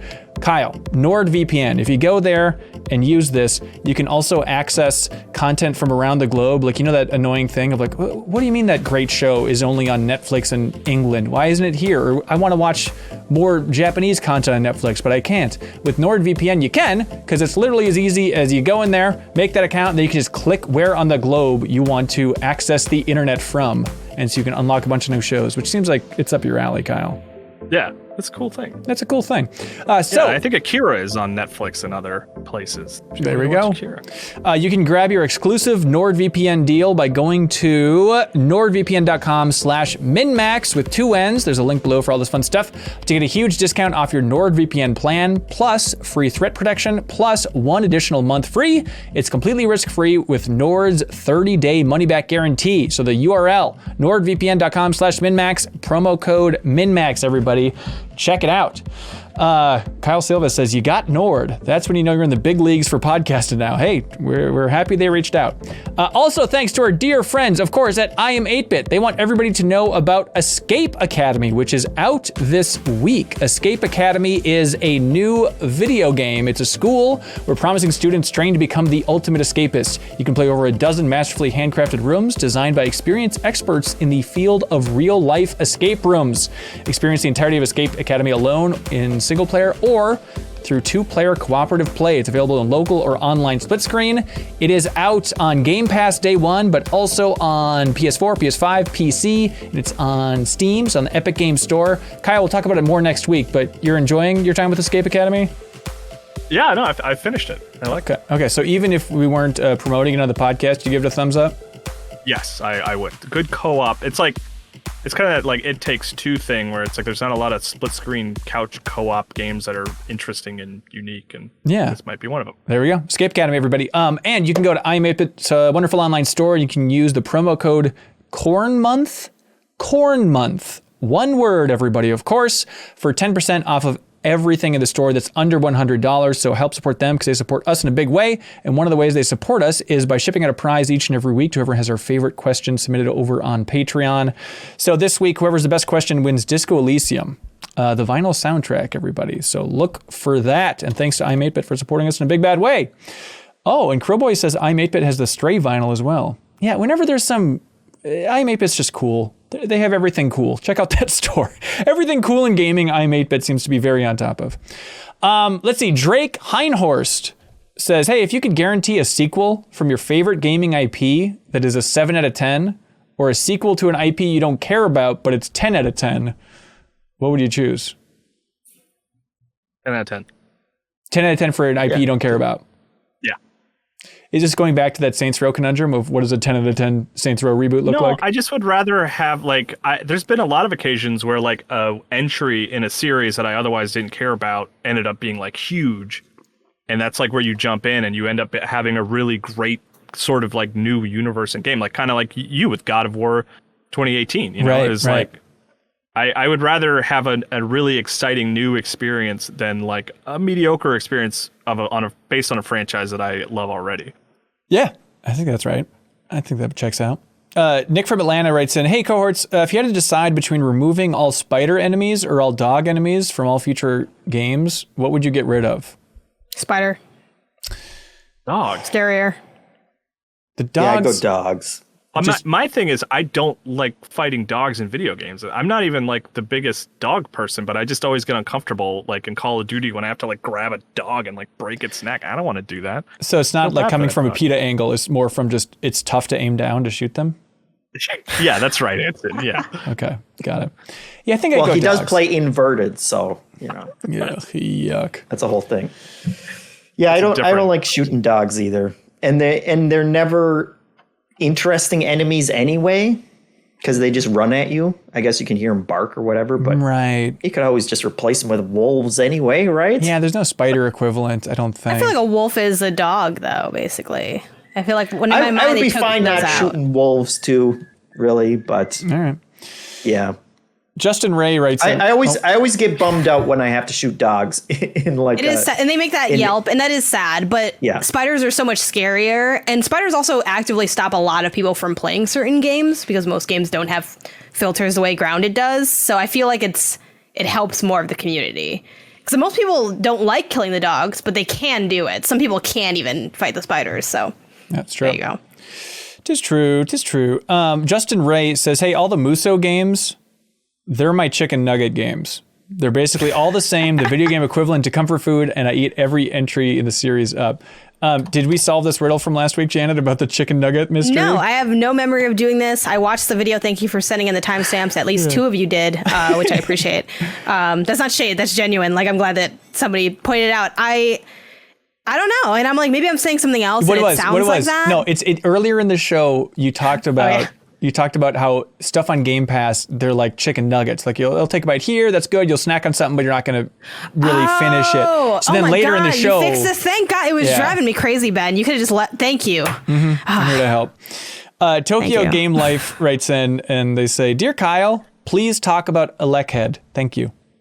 Oh, yeah, Elekhead. It's I guess it's one of those like came out on PC and was generally well liked and recently came to Switch. Yeah. And I played it on Switch and it's like it's just a platformer, sort of pixelated platformer where you're like a little light bulb and the puzzles are like what you can turn on and off based on like what you're touching. And it's just like a really condensed, not super long, great little puzzle game that's very smart without getting obtuse. I really had a good time with it. Like I think I beat it in like 2 sittings and it was just one of those games that I was like, man, this is so smart and cool. And I'm like, and it's such a great experience. I ate all the chicken nuggets for that one. Really? Elekhead is the name of that one. Yeah, it seems like a good one for Steam Deck too. I should probably check it out. Yeah. Danger Zone submits a comment over on Patreon. They say, hey y'all, Gen 9 of Pokemon coming out this year has got me on a Pokemon kick. I've been attempting to complete the Pokedex for Legends Arceus and watching some of the original anime. It got me thinking, why is the Pokemon anime never in the conversation for best video game adaptations? The show has been a long-standing staple along with several movies, but is never brought up when a video game movie is being analyzed or compared. Is it the childish nature of the anime, or has Pokemon just transcended the cultural zeitgeist to the point most people forget Pokemon started as a video game? Yeah, this is a great point. Isn't that amazing? It's so obvious, but when you think about video game adaptations, you're right. No one ever mentions Pokemon, but it is number one. It has to be. Yeah, like you kind of recently I went to bat for the Castlevania show on Netflix, right, where I was like, that's the best video game adaptation ever made, and it's like the idea of Pokemon never even crossed my mind. I feel like it almost stands on its own at this point. Yeah. Is why I don't think of it. Right? You're right. It is. I think Danger Zone is right. Like it has surpassed it, has transcended it in the cultural zeitgeist that you don't even think about it as an adaptation, but it absolutely is. Yeah, that's good. There we go. Aaron Hurd writes in and says, howdy cohorts. This past week, we've been dealing with ants terrorizing our apartment and getting into our food. One time I was watching the ants move and was fascinated by how they walk in a perfect line, which led me down a massive rabbit hole of YouTube videos and articles about ants and their complicated societal structures, pheromones, and caste systems. I now know a lot about ants and have come away with the conclusion that they have the second most sophisticated societies after humans. And then Dr. Fups replied to this on Patreon and said, "Hey, Erin, please watch ants do a death march. The chain of ants run in a circle because they follow the pheromones. The ants march like that until they die." So I went down this rabbit hole too. I'm sorry, now I'm really into ants. Yeah, look up ants death march, because it's just like, if ants in a line start going in a circle, it just becomes like this swirling vortex where the ants, because they want to stay together as a group, don't break out of it. And there's just like crazy videos of just like cyclones of ants where they just keep walking until they all eventually die. Anyways, the point is, Erin says, hey, my question for you is, what is the weirdest rabbit hole you've ever gone down? And why'd you do it? Sorry, we're all Googling ant death Yeah, I'm march. just Okay. looking at it's a lot to look at. Can you imagine like being pushed into that? I thought this question was going to be like, how do I get the ants out of my apartment? I don't know. I'm not really a big rabbit hole person. I was thinking just earlier this year, I was like, God, I'm really craving going down a rabbit hole. I wish I was just like really invested in something and just couldn't stop researching it. And then I realized, I'm doing that at the time, but it's something that I didn't even acknowledge was a rabbit hole, but it really was. But earlier this year, I read a book called Disney War, which is a huge book all about the CEO of Disney and running Disney from like the mid 80s to 2000 or so. Specifically, like Michael Eisner is the CEO. And it's fascinating. It's a great book. If you just like inside dirt on Disney and just like what it's actually like to run a corporation like that and just these stresses, and it'll convince you that no amount of money is worth the hassle of working just a company with so much backstabbing, and it just seems like a nightmare. But then I went down a big Michael Eisner rabbit hole and was like watching all of his appearances on Charlie Rose's old talk show, controversy noted. And then he also was like a guest host for a bunch of old episodes of Charlie Rose. And so I watched like 6 Charlie Rose episodes with Michael Eisner. I just really connected to this piece of work that is Michael Eisner, who's a bad guy and just a liar and just a deranged businessman. But that was my most recent rabbit hole, was all about Eisner and Disney. I will weirdly get down these rabbit holes of like animated movies that like are just completely forgotten. And like there was one recently, it's called Rock and Rule from from the early 80s. It came out in like 83, and it's like it had like sort of ties to the heavy metal movies. Like they were working on the heavy metal animated movie, but then they started working on this rock and roll movie, and like I ended up like finding it like on YouTube and like watching the whole thing. It wasn't like a good movie, but the animation was surprisingly good. It was like really good animation, like, but in a sort of uninteresting world and uninteresting story. Huh. I think the last one, I saw a YouTube video on fountain pens. And then I started really looking into fountain pens. And then I bought a pack of fountain pens online because normally they're very expensive. Yeah.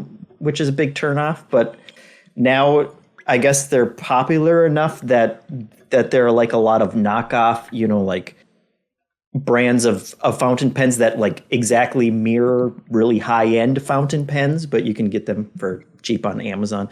So I bought fountain pens, and now I doodle with fountain pens because it's I don't know, because I have no self-control.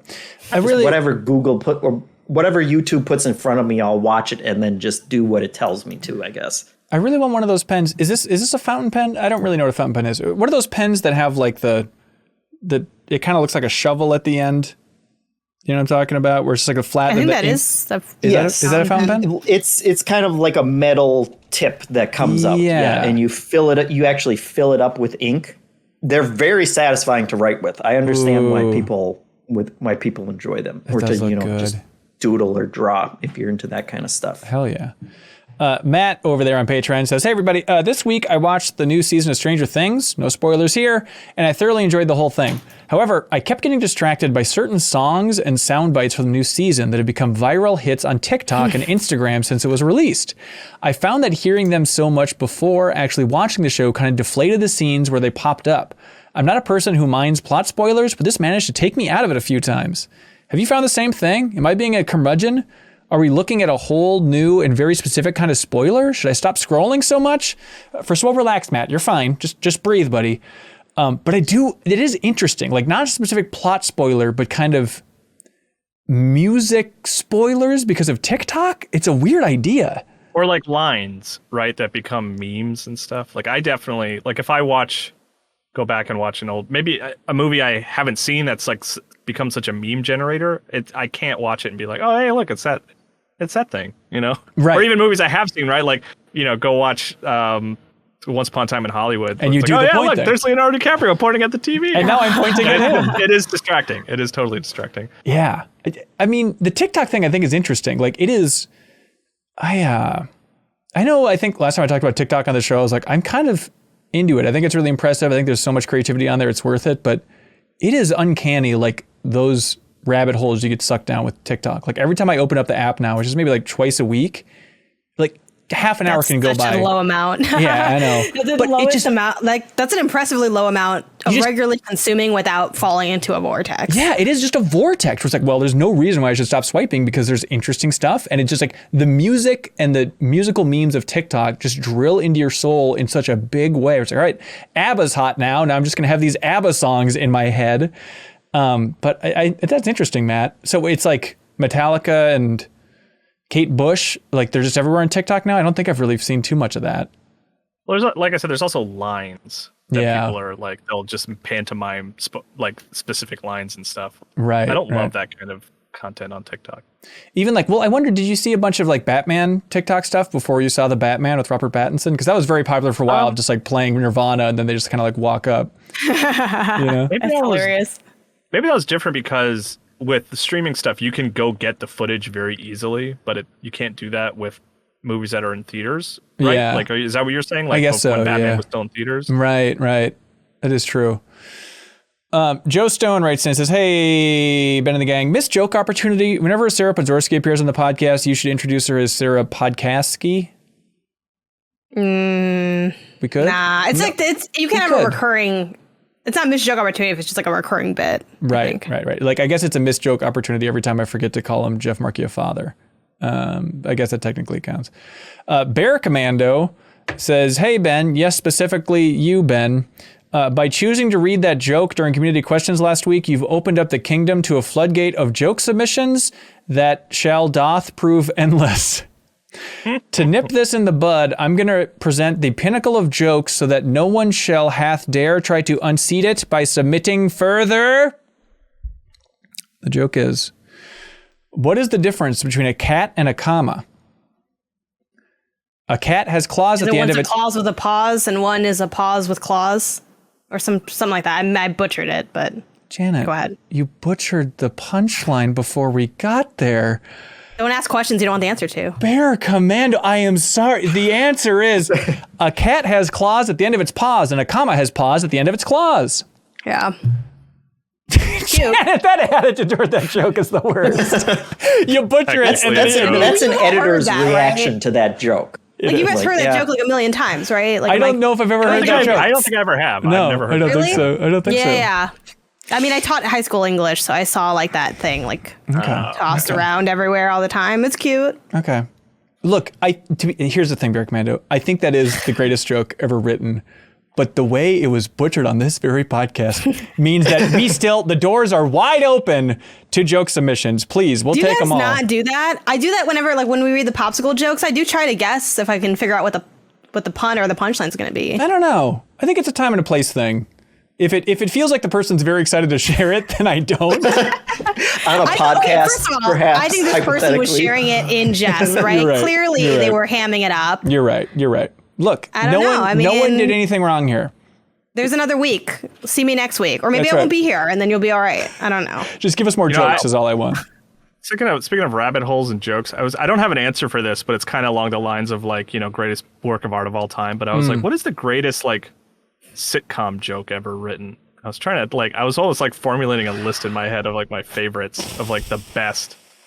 And one that I arrived to is the Arrested Development joke, which is, I don't know if it's number one, but it's up there, where she's like, oh, I need to get one of those little lowercase t's. And he goes, are you, a cross? And she goes, Across from where?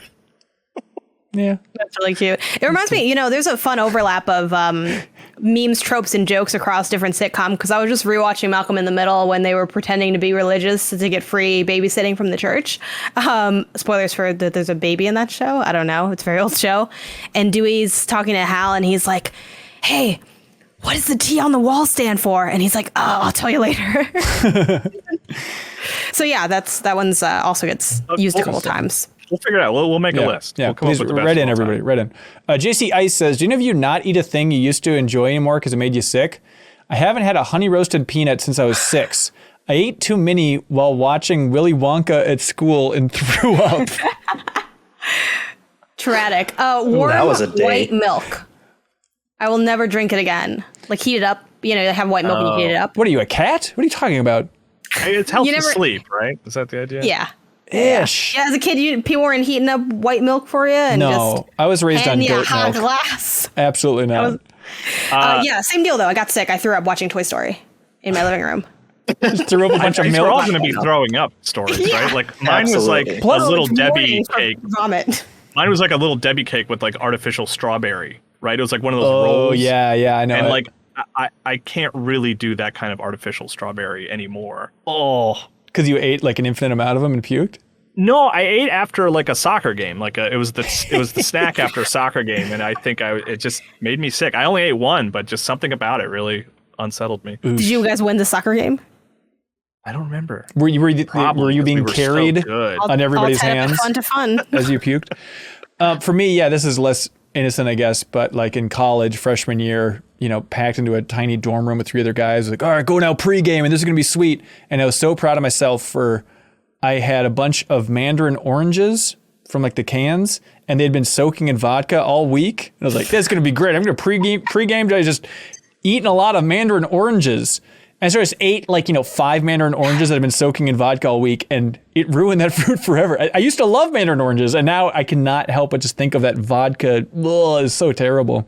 When I come to Minnesota, can you soak a couple mandarin oranges and some vodka for us? Oh, you mean the Minnesota Special? Yeah, absolutely. They serve it at most bars. Yeah. You could tell me almost anything about Minnesota, and I'd have to believe it. Trek to what's the name Shrek. of that one fountain? Or The Juicy hill Lucy. or- No, the we're gonna meet by the Minnehaha Falls? Yeah, I had to Google that after. I couldn't believe it. That was a real That's thing. hilarious. Fair enough. Yeah, mine's Japanese curry. We all know it. You were all there when I got sick. Right. Oh, it was the I was E3. there. Yeah, what happened? Yeah, you weren't, Janet. Yeah. Kind of a recent. Give me a word Yep. picture, Jeff, on what happened. Relive the trauma. Yeah, please.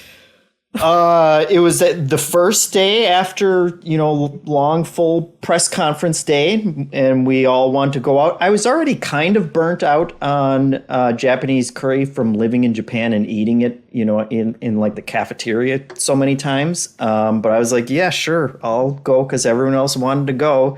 And I got food poisoning from it, and then also had to go back to appointments the next day after throwing up and diarrheaing all night. Oh, God. Which was Yeah, super cool. The weird thing about that story was like no one else got sick. Like it's still a mystery. I know. Yeah, It's like what happened to Michael Jordan before that big game.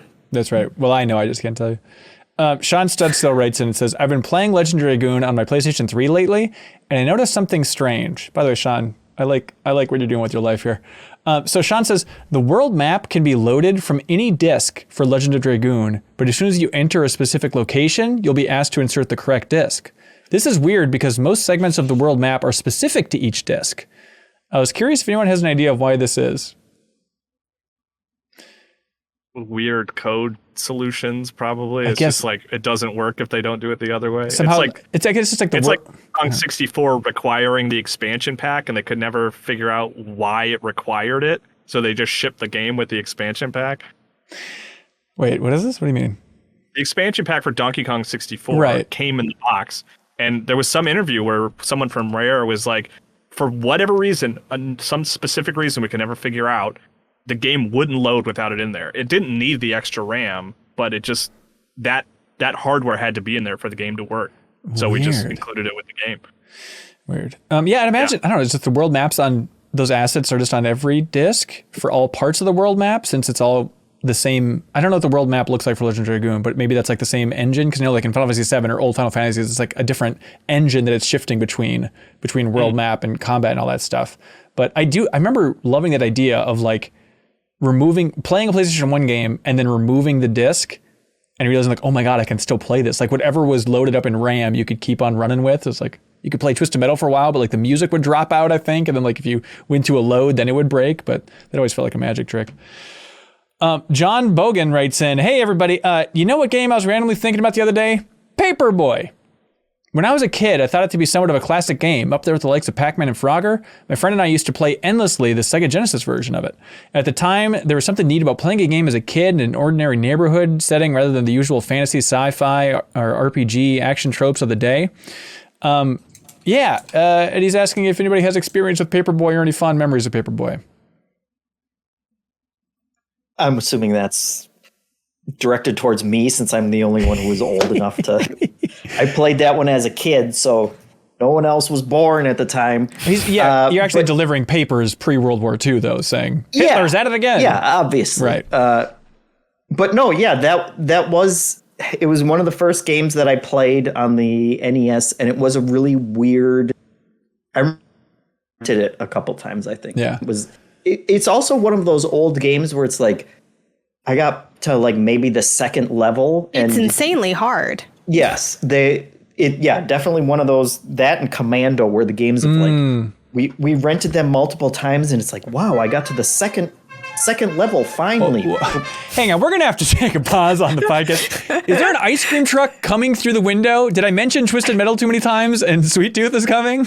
So I left the window of my bedroom open, and it's just been open for hours, and I'm just like, I just live with it now. And that's not an ice cream truck. It's actually a truck that sells fresh fruit that goes through my neighborhood every day, I think. Do they have mandarin oranges? Nice.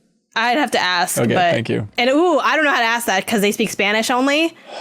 I can ask for oranges, but I don't know if those specifically. Yeah. I can get you oranges. Epicac oranges. Yeah. Epicac oranges. That's right.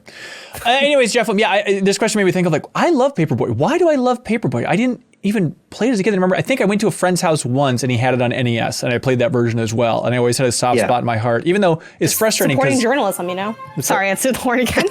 Will you just go buy a fruit? Call it good.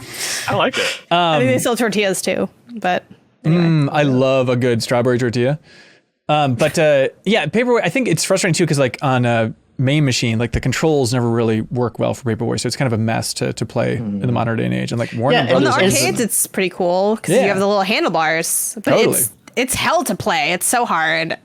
It's too hard. And it's one of those franchises they never figured out what to do with after that first game. You know, it's like, I guess it's its own experience, and there's no really going anywhere else other than that. I do think, I looked it up, it turns out Warner Brothers, I think, owns Paperboy now. I think that is the best chance we have for getting people to read newspapers again, if there is some mobile version of Paperboy where like you had to swipe Pokemon Go style on the newspaper to like flick it, but in the meantime it's like, wait, what's happening in the Middle East? Too late. What do you know, I feel like there's something you can do there if you could actually read the headlines.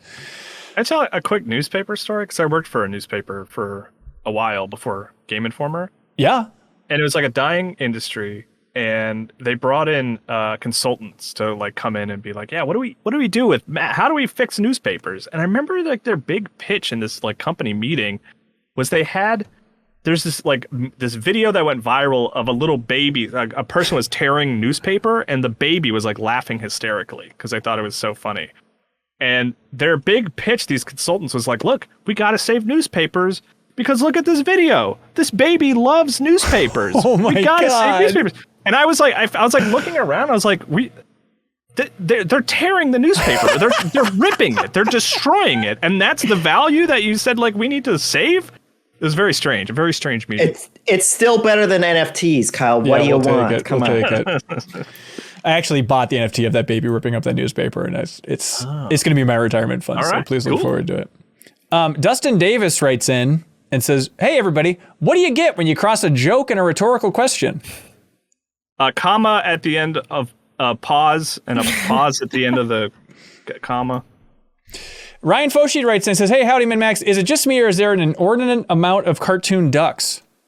Daffy, Donald, Scrooge, Huey, Dewey, Louie. First of all, that's Huey, Dewey, Louie. That's one. Howard, Daisy. No, in the new show, they're very distinct. They have their own personality. But you got Howard, Daisy, Darkwing, the Sitting Ducks. I don't know who that is. The Duck Duck Go mascot, Duck from Little Bear, the Mighty Ducks, the Affleck Duck. What is it about ducks, and why are there so many cartoons of them? Am I the only one who finds this unsettling? Fun to draw, maybe? I mean, you could list just as many dogs and just as many cats, right? Cat, maybe. What's the duck from Garfield and Friends? There's a couple of them. Wade. Normal. No, it's That's not a cat. normal. It's Wade, and he had the miniature version of himself on the inflatable, remember? On his little tummy. Oh, Odie? Nah, that's the other dog. Are you messing with me, Listing Jeff? How many Garfield dogs? characters. Ducks! It was The the duck one. from It Garfield was in and the Friends. farm. It was like the not necessarily directly I actually related. read to a lot of character. Garfield. Oh, yeah. I did. Like Garfield and Friends, right? Yeah. Yes! Garfield and They were the Friends! friends. Yeah, they were the friends. They were all ducks. Right. Yeah, Wade Duck. Right. Yeah, you're right. Got it. Anyways, give us the count for total animals, everybody. Let us know what number one is. Zane Dukes writes in and says, hey, cohorts, I'm dying to know more about the community bike ride from last weekend. I'm an avid cyclist, but don't live in the area. What kind of bikes do y'all have? What kind of riding do you like to do? How was the turnout, and who has the coolest bike? It was great. Yeah, so Saturday we met at Minnehaha Falls. Who can forget it, Janet? It was really I'll fantastic. mute myself. I was really worried about like how many people are really going to show up, because you have to be in Minnesota and be into biking and like be comfortable enough to bike by yourself to this random location to meet somebody listening to on a podcast. There were 11 heroic community members that met up at Sea Salt there by Minnehaha Falls, and it was great. And we went for a bike ride, and it was lovely. They asked who has the coolest bike. I didn't even look at their bike, but I think probably the best bicyclist there was the community member named Zach, because it turns out he multiple times in his life has ridden across all of Iowa. It's a 450-mile ride. And so it was humbling even to the more experienced in the group who like biking. It's like, yeah, we like biking. Sometimes we bike every day. And then this guy's like, oh, I bike across Iowa whenever I'm bored. It's like, what the hell?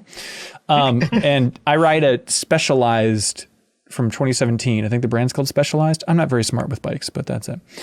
But thank you to everybody who showed up. That was a lot of fun. There's pictures on Instagram and all that fun stuff. Jonathan12 says, hey, Into the Breach is coming to iOS and Android through Netflix and receiving a free content update on all platforms July 19th. So there goes another few dozen hours of my life, says Jonathan. You all like Into the Breach? You all recall that, Jam? I love that game. Yeah. Oh, good. And I also really wanted more content for it. And they just never did anything more. That's with weird. So I guess Well, now this they are. mobile version is what you're going to need. I played that game. I guess they have to. Yeah, I booted up on Steam Deck within the last 2 weeks and played it. So it's weird that now it's relevant as ever. I know, Kyle, you have been talking about how cool the Netflix games are or whatever. And I just got a new phone, and it even already has the Netflix app pre-installed. And I really? still just feel like, man, do I want to do that? Even though I really like Into the Breach and I would like to play the extra content, but yeah, I think that's fair. It's a weird hurdle to jump over, right? Because it's even if you watch Netflix on your TV to log in on your phone and then enter the app to go download other things is it's a handful of hurdles that are annoying. But I do like it because it's an Apple Arcade style approach to mobile games where it's get rid of microtransactions and stuff, and they're bringing games like Into the Breach to mobile. I think it's cool. Yeah. I should do it. You've convinced me, Kyle. And then you get Point Play P. Point P. Point P is very good. There we go. Joe Mama wrote in and says, hey, Janet, missed joke opportunity, everybody. Janet said Portal 2 is a good sequel because they added gel. Someone should have said Chell was in the first game. Then Janet could have said chicken nugget and hopped on a jet ski. That's right. They really get what is the heart of the show. They really do. I appreciate that. They get it better than most people. Kyle Silva writes in and says, hey, everybody, I got a better quest goal for you. With the Oregon Trail Apple Arcade game having a new feature where it tracks your steps and counts them towards progress in an Oregon Trail walking game, I want to speed run the Oregon Trail in 300 days. This would put me on an average of 10.7 kilometers a day, 6.66 miles a day. Good God. Hopefully, I won't get dysentery along the way. Do it, Kyle. Walk the entire Oregon Trail. That's a cool goal. I love that implementation. That's a really fun idea. Thing, yeah. I feel like that should be a separate game other than just like incorporating into the Apple Arcade game. But I think there's like a Lord of the Rings kind of one too, where you can walk the trail from the Shire to Mount Doom. you can't right? simply walk to Mordor, Kyle. Ron writes in and they say, "Hello, Floor Maxers. Congratulations. You have all magically moved to Florida and you're enjoying the sunshine, bugs, theme parks, and craziness. You are all getting adjusted to the Florida state of mind and have decided to search for our state superhero, Florida Man. For this game, I have listed 3 different Florida Man articles, but have changed one key component. Your job is to guess what the blank is. Good luck, everybody, and welcome to Florida!" All right, fill in the blank for this Florida Man article. This is a headline. Florida Man arrested for throwing blank through drive-through window. What did Florida Man throw through a drive-through window? Feces. Feces, says Kyle. Well, Snake in the comments section says it's always alligator. So what are you going to go with, Jeffem? I'm going to go with knives. Okay, Janet? Bench. That's a good guess. I'm going to go with bench. The answer, of course, is alligator. It's always alligator. All right. Florida man arrested for calling 911 after his blank was denied entry into a strip club. I mean, is it just going to always be alligator? Janet, you tell me. What was denied entry into a strip club and he was arrested for calling 911? After I'm going to say alligator, I guess. So. Yeah, it's 100% alligator. Well, I'll say child, just so we're not all guessing alligator. I'm sorry, the answer is kitten. The kitten was denied entry into a strip club. Oh, okay.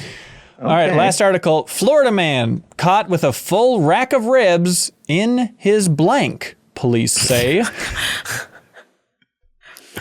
Yeah, where are you not allowed to have a rack of ribs? Car, home, those are fine, right? My answer is butt.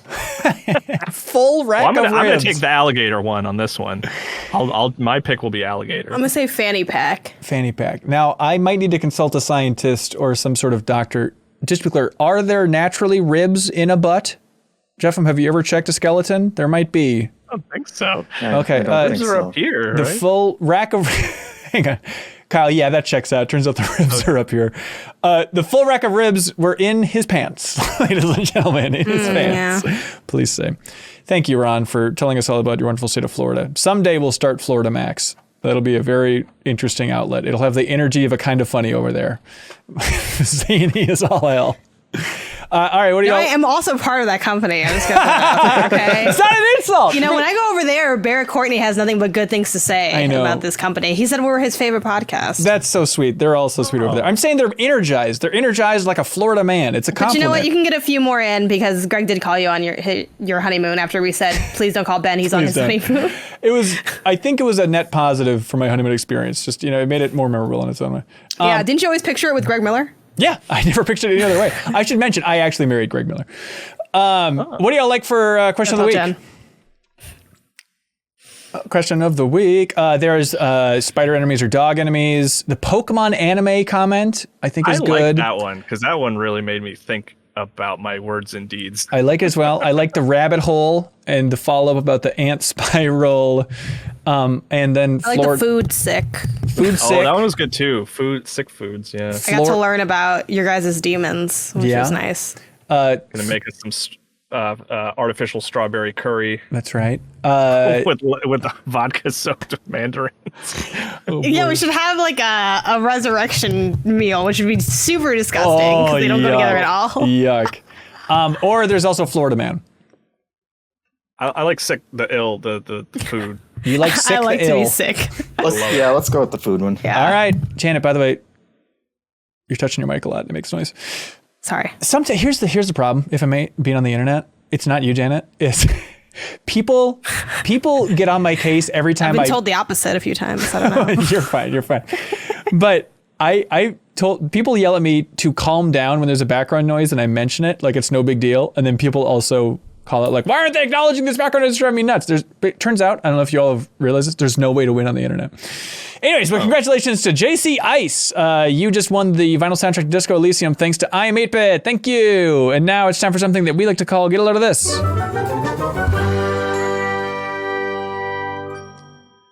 Oh, yeah. All right. I'll go first because I think mine's the worst. And I normally like to really hype mine up, but this was just an interesting thing. There's a podcast called Script Apart, which I like a lot, where it's with screenwriters and they talk about like the earliest versions of the movie that eventually got produced. And they're classic movies, but it's just like the weird, rough version of the movie that looked nothing like this. I mean, they had like the co-writer for Terminator 2 talk about writing that movie. And he's like, turns out it was James Cameron's like high school friend and stuff. There's a lot of cool episodes on the podcast. Anyway, but on the Script Apart podcast, they had David Coep, writer of Spider-Man, Jurassic Park, a ton of other movies, but he's talking about writing the first Mission Impossible. And he said that apparently, the big opening scene for the first Mission Impossible is that original team dies. Spoiler alerts for Mission Impossible 1, 1996, right? And apparently, Brian De Palma, who directed that movie, ran it by, or had a screening with George Lucas. And George Lucas said, you can't do this out of the gate. You need to have a scene, which George Lucas called a spaghetti scene, where you get to see the team like eating and hanging out before they go on this mission. Otherwise, there's no stakes and nobody cares about any of these people. And so apparently George Lucas is the reason that there's that scene of the team actually bonding in the original Mission Impossible, which is it's just fun to hear Brian De Palma and George Lucas sharing advice, all that stuff. Did Tom Cruise stand behind him as he was writing the script and go, more confusing? Yeah. Make it less sense. Well, I think it's going to take 4 watches to understand what's happening in this movie. Actually, yes, it really did. Yeah. And it makes a lot of sense because David Coep talked about how he was beating the drum for this script to be simpler and Tom Cruise was pushing for this plot to be more complicated. And like that explains as that series goes on and Tom Cruise has more and more control, it explains why those plots are so convoluted. I love that series, but there's a lot happening there. Anyways, Janet, what do you got? God damn it. I swear to God. This is like so awkward now too, because get a load of this. My highlight was going to be Chapulín, Colorado coming to Fortnite, coming to Fall Guys, which I now feel like makes for the most like Mexican version of telling this story with the garage playing in the background. But the reason I think this is interesting, well, 2 things. One, if you don't know, Chapulín, Colorado is like a Mexican TV comedy character from like the 70s. It's sort of a goofy parody situation. For people who don't know who Chapulín is, Bumblebee Man is based on Chapulín. It's like the same energy, right? Yeah. So, but why I think this is kind of amusing is just that Chapulín, Colorado is also a skin in Fortnite. And I'm just like, it's so interesting to see this kind of deepish cut, other region thing, like cultural touchstone across like 2 different games. Obviously, you can argue the epic of it all, right? Right, of course, yeah. I just think that it's kind of interesting to see something like this versus like, more commonly known IP, I guess. Right. Oh, interesting. Jeff, let me going? Yeah, get a load of this. This one is a new video from Carl Jobst, who is the one who put out that big video kind of exposing the entire like game auction, speculative market manipulation stuff that was going on. He put out a new video about that, about how some of those companies are now getting sued in a class action lawsuit in California. And he is very humble while pointing out that they mention his video in the 50-page filing of all of the different charges that they're bringing against that company. So we don't know what will happen with it, but he kind of breaks down everything again and explains it if you haven't been following along. And it's a good watch, as always, with him. Right. Kyle Silva in the Backstage Pass is asking, what does this have to do with AI? You're breaking your streak, dude. We'll get there. Look, I can take 1 week off, can't I? I guess. Kyle, what do you got? Hey, guys, get a load of this. This is from the Next Effing Level subreddit, and it's a chimpanzee running the Ninja Warrior course in Japan. Sounds good. And the chimpanzee just totally destroys it. It's just like nothing. It's just like playtime for him, and he just rips through it, and it's so fun to watch because he's just like, big old smile on his face. He's like, yeah, this is fun. This is a playground where it's like the most grueling human gauntlet in history. So it's really great. So coming soon to Netflix, I'm sure. Animal Obstacle Course. Yeah, everybody look forward to it, please. Yeah, watch that. Did you go in from the community, Jeff, in the Discord? I did. Get a load of this. And Attack Corgi shared this one. It's a futurism article that says, it's entitled, Crypto Investors Are Creating Voice Chats Where They Can Just Scream and Sob. And it links to a Guardian article where they followed basically all of these crypto investors. And I guess they're making kind of like pseudo support groups where they just all get together and scream and cry. And the Guardian article kind of details like their experience of going into one of the places. That just sounds like a virtual hell where all the people who bought into crypto are kind of going through their own personal stories about how they lost a lot of money, and it kind of underscores what a terrible idea NFTs are. What kind of moron corporation would be investing in them? I don't understand. Hey, that reminds me, we got a lot of content that's been pumping out on MinnMax recently, including Party Chat, our Patreon exclusive podcast. This Monday, it went up and it featured some former Game Informer employees, John Carson and Wesley LeBlanc and Jeff Ackervik. Jeff Ackervik, who was the creative director there and was a designer since 2008. They were all let go by GameStop.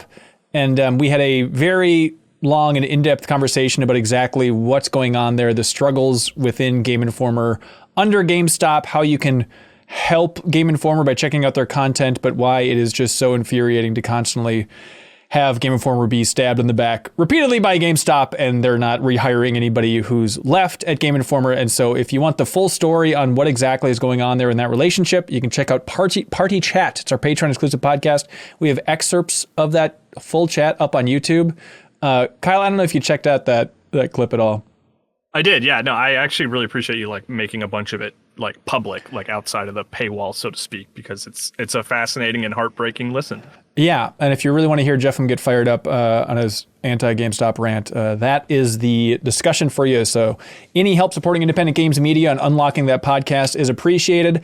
Also, because of your support, we've been able to grow this whole independent organization. And recently, we got an interview with Reggie Fils-Aimé, former president. Hanson, that sounds great. I'm going to listen to that, but I have to go. Oh, okay, cool. Thanks, Kyle. Bye. I'm going to go listen to the interview. Bye. Okay, thanks, Kyle. Anyways, yeah, we got an interview with Reggie Fils-Aimé. It's on our YouTube channel, and again, in the bonus podcast feed. If you support us on Patreon, you can more than double the amount of podcasts you get from MinnMax each and every week, and all of our interviews are there. Max spoilers are there. There's early access to this podcast, a bunch of stuff, but we talked to Reggie Fils-Aimé about his time at Nintendo, and I think it's an interesting chat. He talks about why he has no interest in revealing more of Nintendo's history.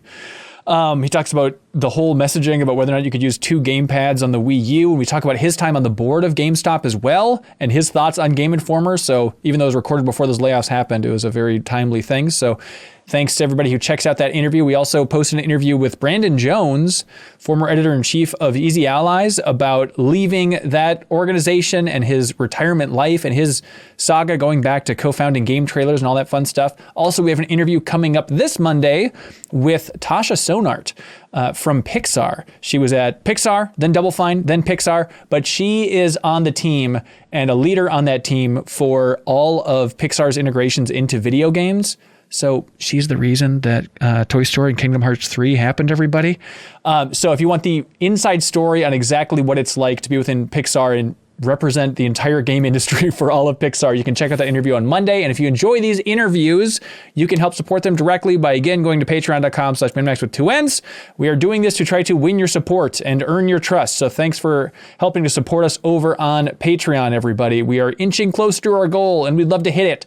If you want to jump in there and choose the Play Games with Us tier, where you can choose any cohort, any game, and we'll play for an hour off stream. It'll be nice and chill. We can crack a beer and play StarCraft together, or whatever you want. You choose it. We'd appreciate the support.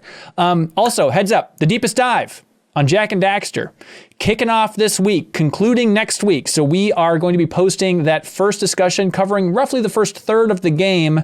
That's going to be streaming on Thursday on Twitch, and then it's going to be public for everybody on YouTube on Friday. But the podcast version of that you can also unlock in that bonus podcast feed. And then we're wrapping that up next week. So there's still time to join if you want to play Jak and Daxter with us and submit a comment and have us all read it on the show. We'd love to hear your thoughts on the game. Also, Trivia Tower, everybody. We're doing a lot. We're trying our best. Trivia Tower. Sorry I've been quiet about it, but we've been trying to line up this one because it's a special one. This is going to be happening Monday, October 25th is the next episode of Trivia Tower. If you support us at the $2 tier even, you can jump in and compete in video game trivia to win a ton of game codes. We have maybe more game codes than ever, and it's some new good stuff, but there's a twist for this episode. Jeffem, are you ready for this? I'm ready. Because in this episode of Trivia Tower, it is going to be MinnMax versus Giant Bomb. We need your help, MinnMax community, because it's going to be MinnMax. Hang on, did I say October? Yeah, I was going to bring that up. Why didn't you stop me? You mean July? What month is it? July 25th. Monday, July 25th. The point is, it's MinnMax versus Giant Bomb. So the entire Giant Bomb community is going to be competing with the MinnMax community, and we need MinnMax's community to win. So help be on Team MinnMax, because it's going to be Dan Reichert as the co-host, and we're going to have very, I'd imagine, embarrassing stakes for whichever side loses. If MinnMax wins, we can make Dan Reichert do something terrible or embarrassing, and vice versa. So we appreciate it. We need your help taking out those Giant Bomb lovable SOBs over there. So patreon.com/MinnMax with 2 N's is where all this stuff is happening.